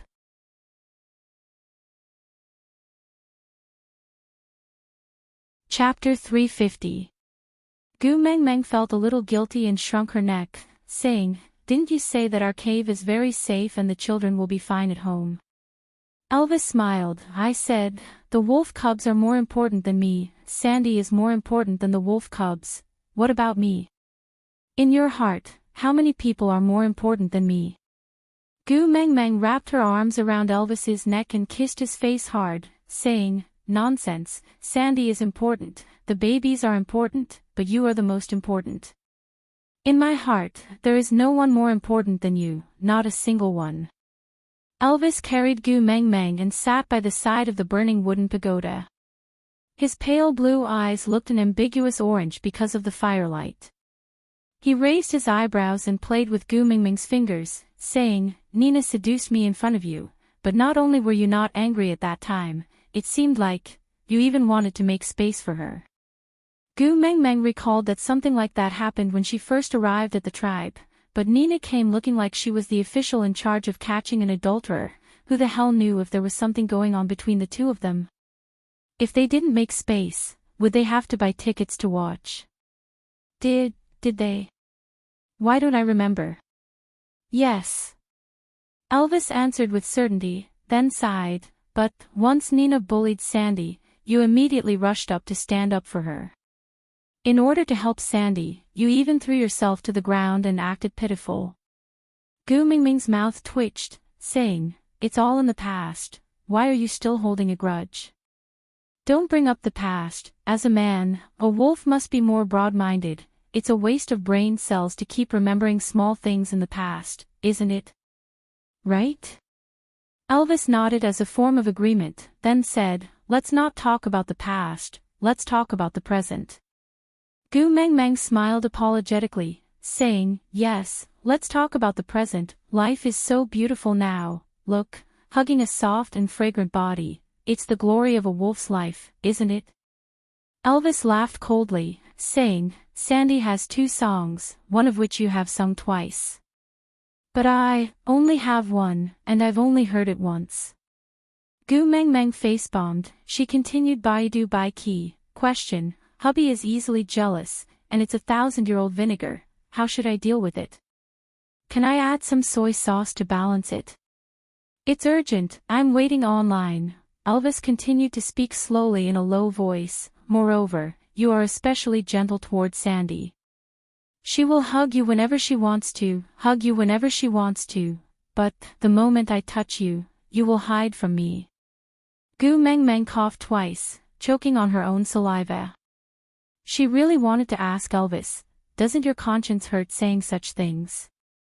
When Sandy hugged her, it was really just a hug. Have you ever been obedient when you were hugging her?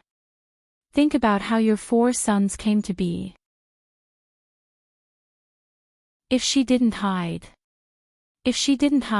she would die on the bed. You just sang. She's your queen. You want to serve her. And protect her happiness. Elvis's face darkened even more. He was clearly near the fire, but he was so gloomy that ink could drip from his face. Gu Mengmeng smiled awkwardly and wrapped her arms around Elvis's waist, saying, who said I don't want you to hug me? Aren't you hugging me now? Come, hug me all the time, all right. The corners of Elvis's lips moved slightly, he raised his chin and tightened his arms, encircling Gu Mengmeng. He took a deep breath and looked at Sandy, just short of writing the words, I won, on his face. Aside from the topic, Gu Mengmeng, question, hubby is easily jealous and always fights with his best friend and son, but he keeps giving the green light to his ex-boyfriend. What should I do? It's quite urgent. Netizen question I feel that your hubby giving the green light to your ex-boyfriend might be cheating on you.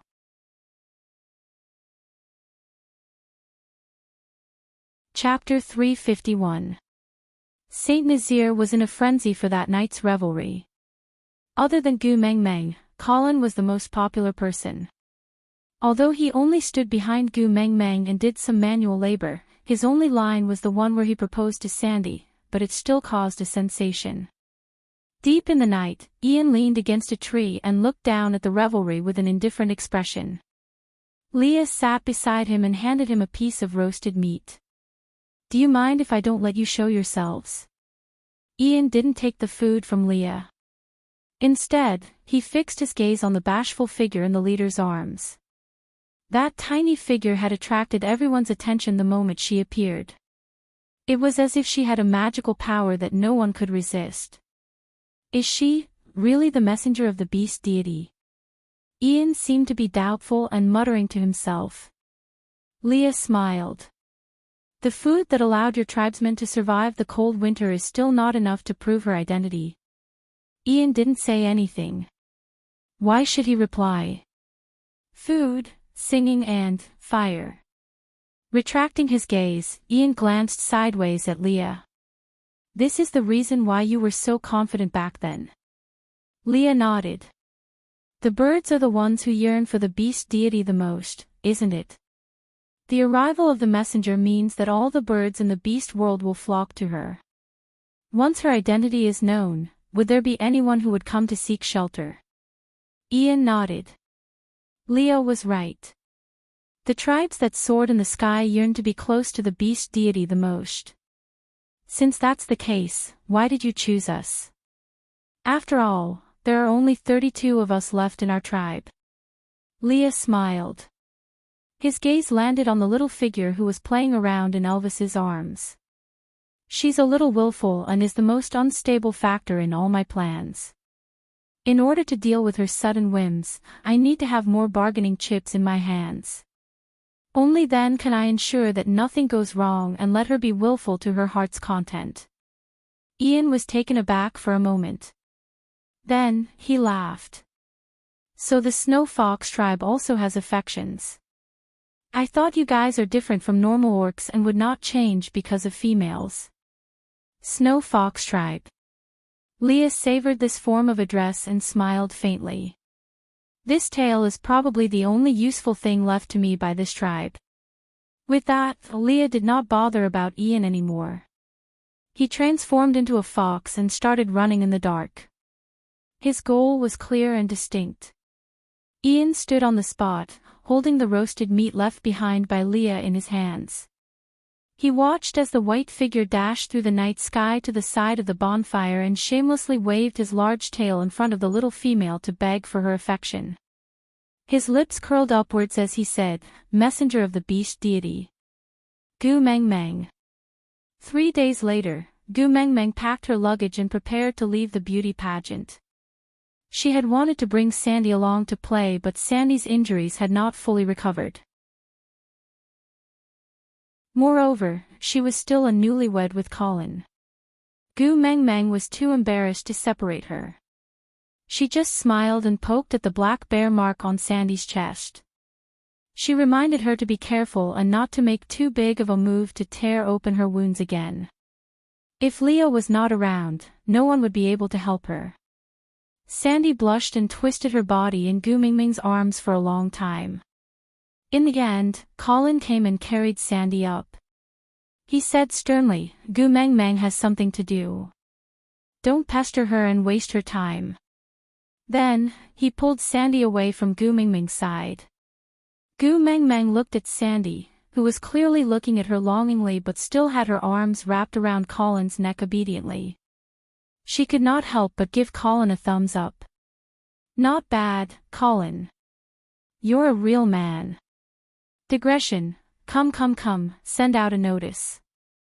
Tomorrow morning, send out breakfast. Meat stew. How to eat meat, readers. 4927792273. After entering the group, find the corresponding administrator to provide a screenshot of the fan points for verification.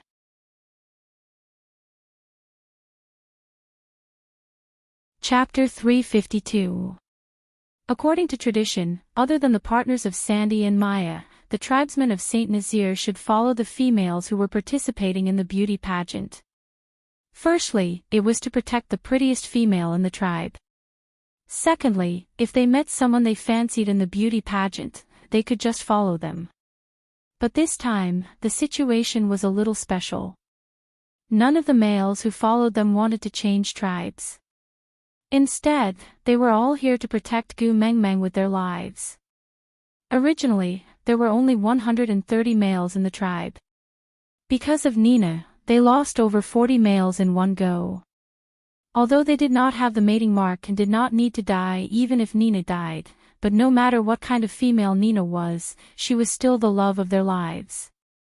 After Nina died, they sealed Nina's cave and buried all of them alive in the cave.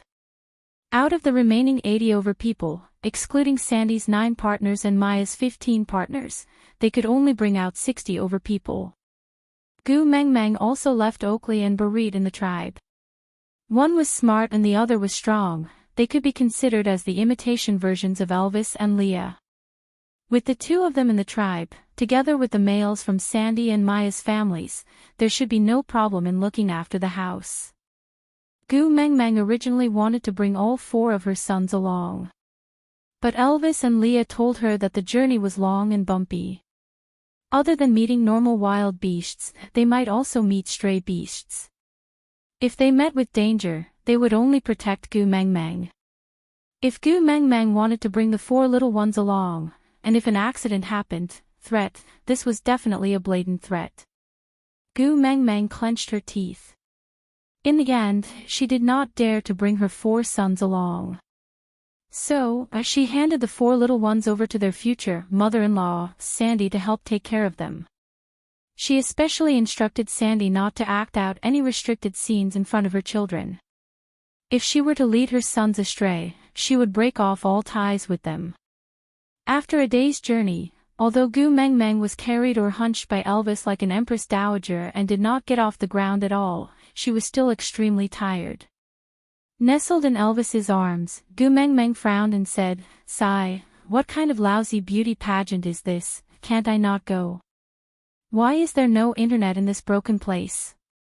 Why don't we just open a live broadcast and sing and dance at home?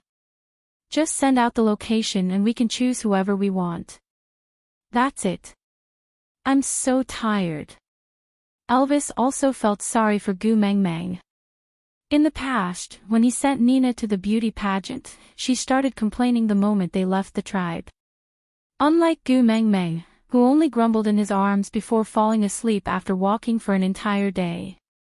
"Tomorrow, we'll walk slower. If you're tired, you can tell me anytime, we can rest anytime." Elvis kissed Gu Mingming's little head and said gently, "Sleep, I'll guard you." "Yeah." Gu Mengmeng found a comfortable spot in Elvis's arms and slowly fell asleep. Her thick eyelashes fluttered once in a while, and under the gentle moonlight, she looked like a fairy. Elvis stared at Gu Mingming's sleeping face. He did not even know how gentle he looked. He lightly caressed her little face with his hand, and the delicate touch on his fingertips made Elvis a little restless. Gu Mengmeng moaned and shook her head, as if she was unhappy that someone had disturbed her sleep. Just this small action caused the fragrance on her body to spread out in waves, making him even more mesmerized. Elvis could not help but recall the day they mated. She also fell asleep like this, in his arms, defenseless. That day, she had tormented him to the point of no return. Although he finally got what he wanted, but during the time she was asleep, thinking about this, Elvis's body started to heat up, as if a ball of fire was burning uncontrollably in his body. It started from his chest and slowly moved downwards, stopping at his lower abdomen. Aside from the topic, there are 3,215 words of extra material, which was shared in the VIP group. Babies who have already entered the V group, please take it yourself. Babies who have not entered the VIP group, please join the reader group, 4927799273 to verify the fan value. Babies who have a fan value of 800 can be added into the VIP group by the administrator.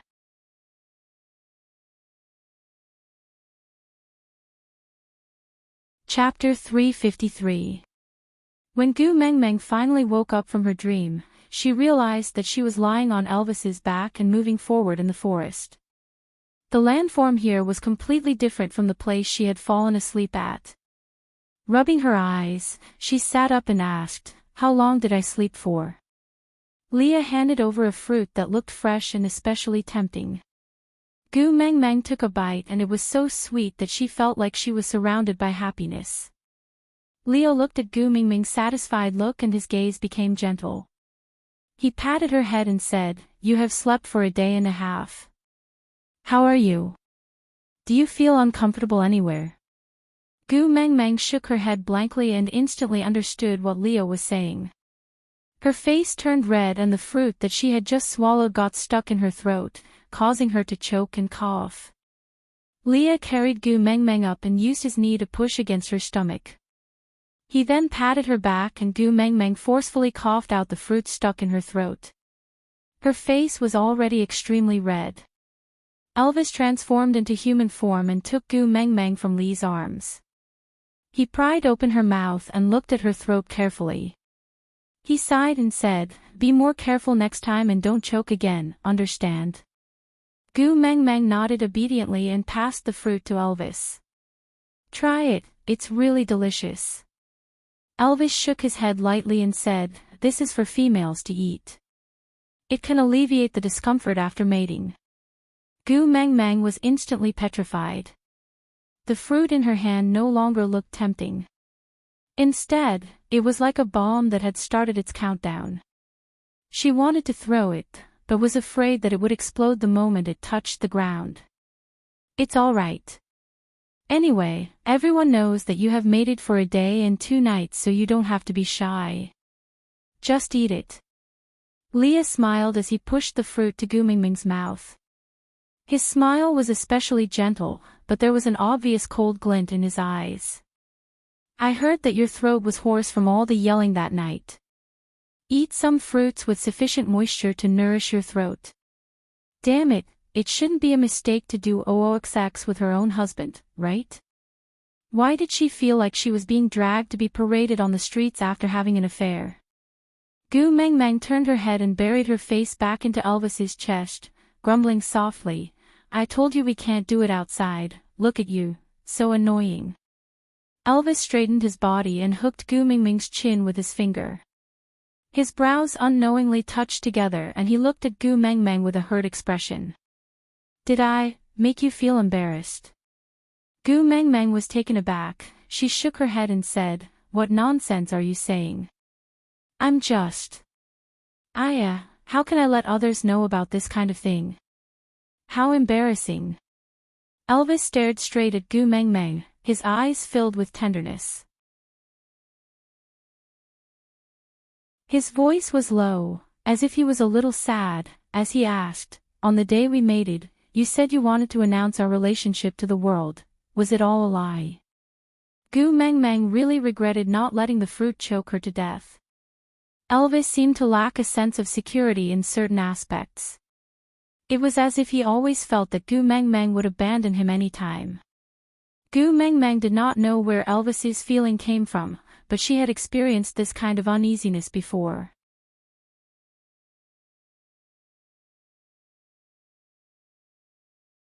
Chapter 354. Elvis then smiled and kissed Gu Mingming's forehead gently. You slept for a day and a half and did not eat anything. Are you hungry? Gu Mengmeng rubbed her tummy and nodded with a smile. Elvis said, stay here and wait for me. I'll go hunting. Gu Mengmeng held onto Elvis's arm, unwilling to let go. She looked at the 60 tribesmen guarding at the side and said, let them go. Can't you stay here and accompany me? Elvis gently stroked the stray hair beside Gu Mingming's ear and said, I have to prepare your food myself. Because I don't want to give others the chance to fawn over you. Gu Mengmeng bashfully punched Elvis's chest and said with a red face, annoying. Elvis kissed Gu Mingming's lips and said, wait for me. I'll be back soon. If you meet with any danger, just hit our mating mark hard and I'll rush back. Gu Mengmeng nodded obediently and said, then take care of your safety. Elvis smiled and agreed. Then, he whistled and a few hunting experts followed Elvis into the forest. Leah arranged for people to gather materials to start a fire and draw water to prepare for roasting meat. He swayed his furry big tail and leaned towards Gu Mengmeng. He supported his chin with his hand and looked at Gu Mengmeng from the corner of his eye. Gu Mengmeng remained silent for a while and turned to look at Leah. She said, thank you, for that night. Leah raised his brow and asked, which night? Gu Mengmeng blushed and lowered her head. She fiddled with her fingers and said, you used the fox seductive fragrance on me, right? Leah was a little shocked but only for a moment. He did not deny it and only said, you found out. Gu Mengmeng nodded and said, thank you for helping me reduce the pain. But I don't need it in the future. Why? Leah was puzzled and asked, the fox seductive fragrance only made the mating process between you and Elvis smoother. Other than adding some interest, it won't affect you much. Instead, it will make you suffer less. Why not? Gu Mengmeng smiled shyly. She thought for a while before replying, no matter how painful or sweet the process was, it is still a precious memory between us as husband and wife. The fox seductive fragrance makes me lose control of my mind, as if someone is controlling my body to hug Elvis. This feeling makes me very uncomfortable. Lee's smile froze for a moment before he nodded. I was being a busybody. I'm sorry. Gu Mengmeng shook her head and smiled. I don't mean to blame you. It's quite refreshing to do it once in a while. However, the novelty between husband and wife was just a temporary adjustment. True feelings for each other were the long-term solution. So, please don't use the fox seductive fragrance on me anymore, okay? Leah pursed his lips and smiled faintly. That won't do. Even if I don't want to use it when we mate in the future, I won't be able to control it. Gu Mengmeng knew that Leah had purposely said that to hide his disappointment. He should have already understood that between her and Elvis, there was no place for him. Not exposing him was Gu Mengmeng's last kindness to Leah. Standing up, Gu Mengmeng sat beside the fire. Her gaze drifted towards the direction where Elvis had disappeared to. She cupped her chin and waited for the silhouette of the black wolf to return. Elvis and the rest did not leave for long. It was just that when they returned, there was an uninvited guest in their group. When Gu Mengmeng stood up to welcome them, she saw half a head peeking out from behind Elvis, looking at her timidly. Moreover, there was an eyesore hand clutching tightly onto the edge of Elvis's beast-skin dress. Aside from the topic, has Meaty finished watching? If you have, remember to vote for your ticket. Without the ticket, the next meal of Meaty would be so far away. No, this is not a threat, this is, not a friendly negotiation.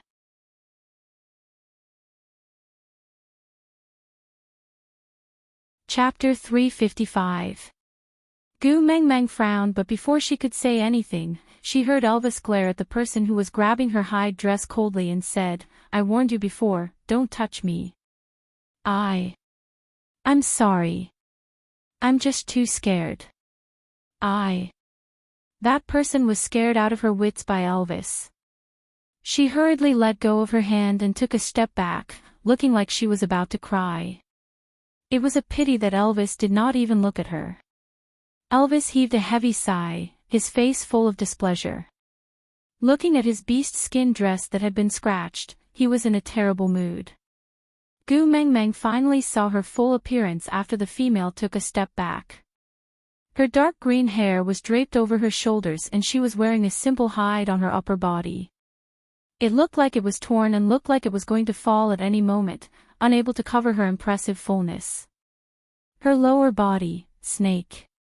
Gu Mengmeng was calculating in her heart, this pose, should she kneel down and worship 3 times, offer a joss stick and say, Goddess Nuwa, or should she stand on a rock with a gourd on her head and shout, Vixen, return my grandfather.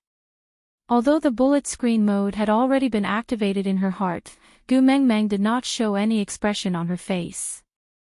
She pulled Elvis's pants in front of her and tidied up the hide that was slightly crooked because of the stranger's gentle pull.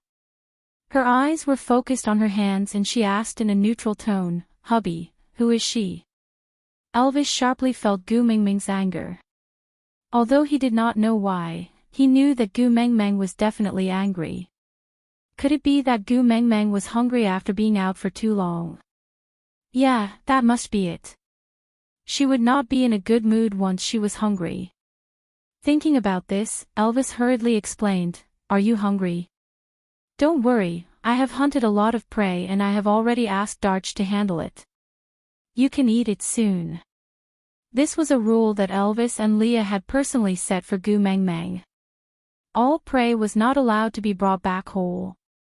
After the male hunted the prey, he had to first use his claws to cut off the better meat and store it in his hide bag. Then, he would finish off the meatless and hard-to-chew parts in the wild. After returning, he must first clean the food prepared for the female before bringing it back. He was not allowed to deal with the prey in front of the female, nor was he allowed to let the female know what the prey of the day was. However, the males would remember the meat that the female said was delicious and would find more for them in the future. Unfortunately, Elvis had misunderstood the main point. Gu Mengmeng's hand was still on Elvis's pants, but she looked up and stared at Elvis's face, asking, Let me ask you, who is she? Elvis looked back blankly at the terrified female standing not far away and said, I picked her up on the road. Gu Mengmeng laughed coldly and said, Tribe leader is really good at picking. First, you picked me, then you picked her. TSK, females aren't that valuable in the beast world, yet you've already picked 2 of them so casually. Elvis was stunned for a long while before he suddenly laughed and pulled her into his arms. He asked excitedly, Xiao Meng, are you jealous? You're jealous, aren't you? You're jealous. Gu Mengmeng felt as if someone had stepped on her tail and she exploded. Eat your head. I'm not. Elvis stiffened and sighed in disappointment. Every cell in his body was expressing his disappointment, and he said in a low voice, "Oh. I thought you would also mind if other females get close to me, just like." Elvis's gaze drifted towards Leah. God knew how jealous he was of Gu Mengmeng rushing over to snatch Leah and Nina away when she knew they were going to mate. If one day, Gu Mengmeng could also be jealous because of him, how good would that be?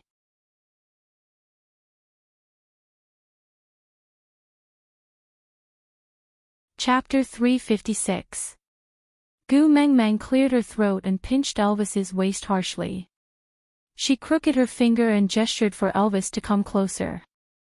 Although Elvis felt uncomfortable, he still obediently moved closer, thinking that Gu Mengmeng wanted to whisper something to him. In the end, Gu Mengmeng grabbed his ear and twisted it harshly. She placed one hand on her waist like a female yiksha and shouted, "Yes, I am jealous, so what? Let me tell you, Elvis, if you don't tell me who she is today, see if I will let you off." Ouch, ouch, ouch, pain, pain, pain, pain. Elvis laughed as he cried out in pain. He looked a little silly but was completely different from his bloodthirsty self in the forest. That female took a step forward and pulled Elvis's arm lightly, saying, "This beautiful little female, you have misunderstood the great tribe leader. He just saw injustice and saved me, there is nothing between us." Gu Mengmeng let go of Elvis and grabbed the female's wrist that was pulling Elvis.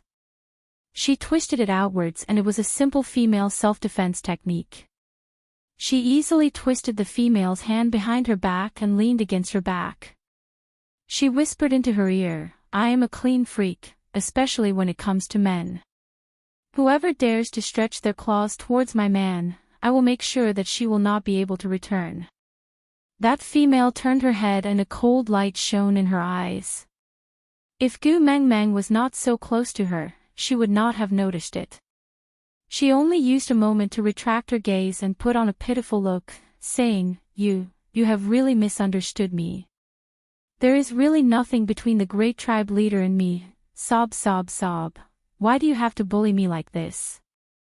My hand hurts so much." Gu Mengmeng laughed coldly and thought to herself, "Wow, you have some skills.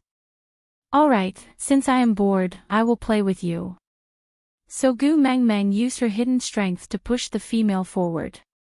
She seemed to be anticipating Gu Mengmeng to do that, even her falling motion looked especially gentle and graceful. But what she did not expect was that Gu Mengmeng landed on the ground earlier than her, falling below her. Xiao Meng. Elvis dashed over like a gust of wind and pushed away the female that almost fell on Gu Mengmeng. He scooped Gu Mengmeng into his arms and examined her carefully. Leah reached Gu Mengmeng's side almost at the same time.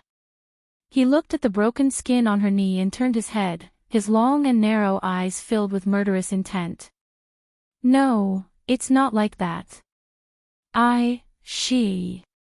That female was prepared to fall down, so even if she fell down, she would not be badly injured. But after being pushed by Elvis, she fell down hard. She had wanted to gain sympathy, but when she looked up, she met Lee's murderous eyes and was so frightened that she could not even speak properly. Sob, sob, sob. "Elvis, you have a change of heart, haven't you?" Gu Mengmeng's punches landed on Elvis's chest like raindrops. Even with eye drops, it was obvious that she was faking her tears. But her clumsy acting made Elvis's heart ache and he felt wronged. Other than shaking his head, he could not explain himself. He wanted to look at the wound on her knee, but she stood up stubbornly and limped forward. Her shoulders trembled as she said, "You brought a female back from the outside and pestered her in front of me. I only asked her who she was and you allowed her to kill me." Sob, sob, sob. "Elvis, you don't want me now that you have a new lover, am I right?" Aside from the topic, author, Gu Mengmeng, did you graduate from an acting academy?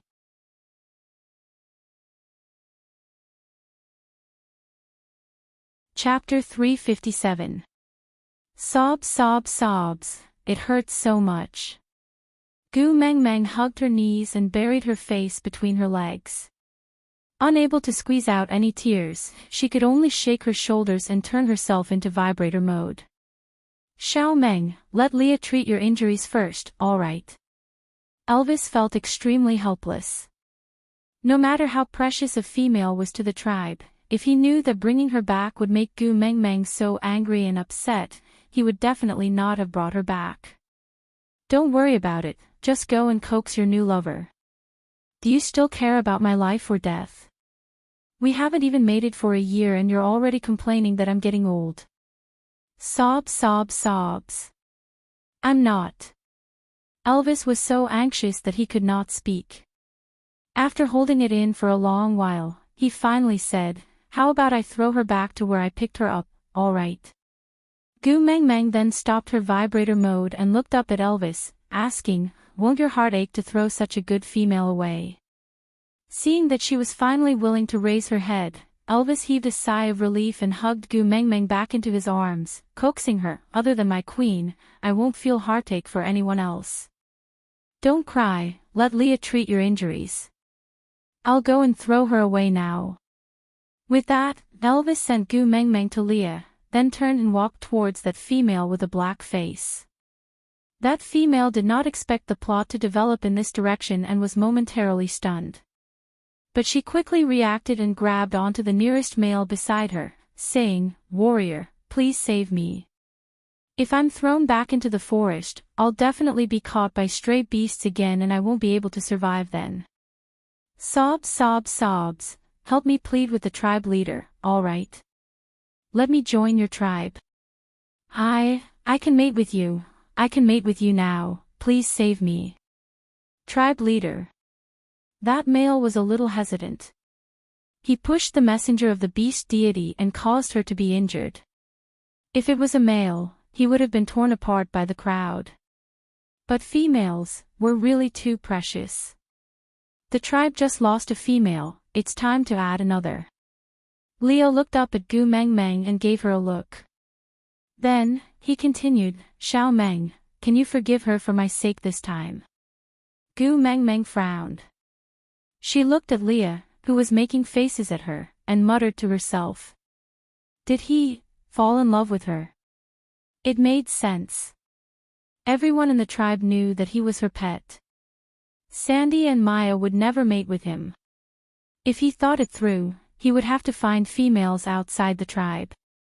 Based on his stubbornness towards Saint Nazir, it was impossible for him to change tribes, so the only path he could take was to mate with a new female. Gu Mengmeng twitched her lips, thinking that Leah really did not have good taste in women. But after all, this was his own life. Since she couldn't give him a promise, there was no reason for her to ruin his good fortune, right? Thus, Gu Mengmeng sniffled and stretched out her arms towards Elvis, saying, hubby, my legs hurt, I want a hug. Elvis understood that Gu Mengmeng had agreed to Lee's request.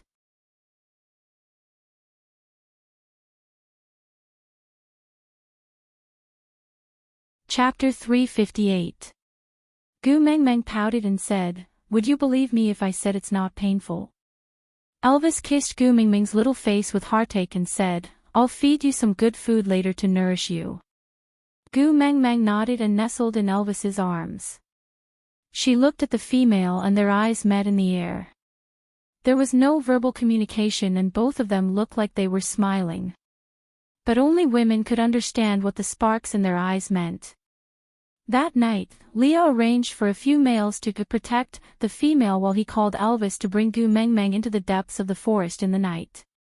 Elvis and Leah had been through life and death situations for many years and they did not need words to communicate with each other. This kind of tacit understanding was especially useful at times like this. What's wrong? Not letting me sleep in the middle of the night. Gu Mengmeng grumbled. Leah and Elvis exchanged glances and held their breaths to listen for a while. After confirming that no one was eavesdropping, Leah then whistled towards the night sky. A huge owl spread its wings and flew over from the night sky, landing in front of Gu Mang Mang and Leah. Gu Mang Mang patted Leah curiously and said, "Oh, not bad. When did you train an owl?" "This physique, tsk, so cool." Gu Mang Mang wanted to tease the owl, but it shook its wings and turned into a human in front of Gu Mang Mang. Gu Mang Mang was taken aback. Even though she had seen this trick of turning into a living person many times, she still felt shocked every time. Looking at the tall and cold naked man in front of her, Gu Mang Mang awkwardly retracted her demonic claws in midair. She chuckled and returned to Elvis's arms without saying a word. The naked man took over the beast skin dress from Leah and said while wearing it, "I'm Ian, from the Eagle Owl tribe, not an owl." Gu Mang Mang put on an enlightened expression and smiled, saying, "Oh, you're Ian. I've heard a lot about you, sorry for not recognizing you." Ian actually could not handle Gu Mang Mang's trick. He cleared his throat and turned to Leah, saying, "Don't worry, I've arranged for someone to watch over her. She won't have the chance to eavesdrop." Leah then nodded, then looked at Gu Mang Mang and said, "I'm afraid that female was sent by Sauter." Gu Mang Mang was a little surprised, but after thinking about it, Leah was after all a member of Sauter, and a person of high status and authority, so he must be clearer than anyone else about Sauter's behavior. So, he didn't refute. After thinking for a while, he said, "So, you kept her here to keep an eye on her, not because you like her?" Leah paused for a moment and looked at Gu Mang Mang with his brows furrowed. He hooked Gu Mang Mang's chin with one hand and brought her little face closer to his. He looked straight into Gu Mang Mang's eyes with his long and affectionate eyes and said in a low and slow voice, "You suppressed your temper to make her stay, not because you understood my gaze, but because you want to give me to her. Am I already such a burden, troublesome, and disgusting existence to you?" "No, no." Gu Mang Mang retracted her chin guiltily and hid in Elvis's arms. Leah staggered 2 steps back and smiled bitterly. "You can't be unfaithful 100 times. This logic. I understand it all.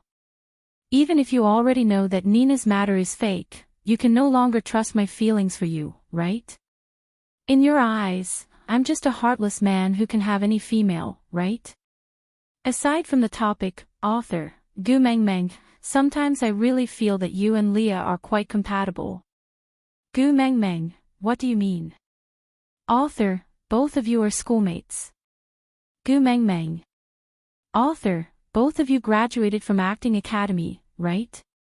"Sigh, I feel that just the two of you can act out Cheong Yao's version of the complete works of Shakespeare."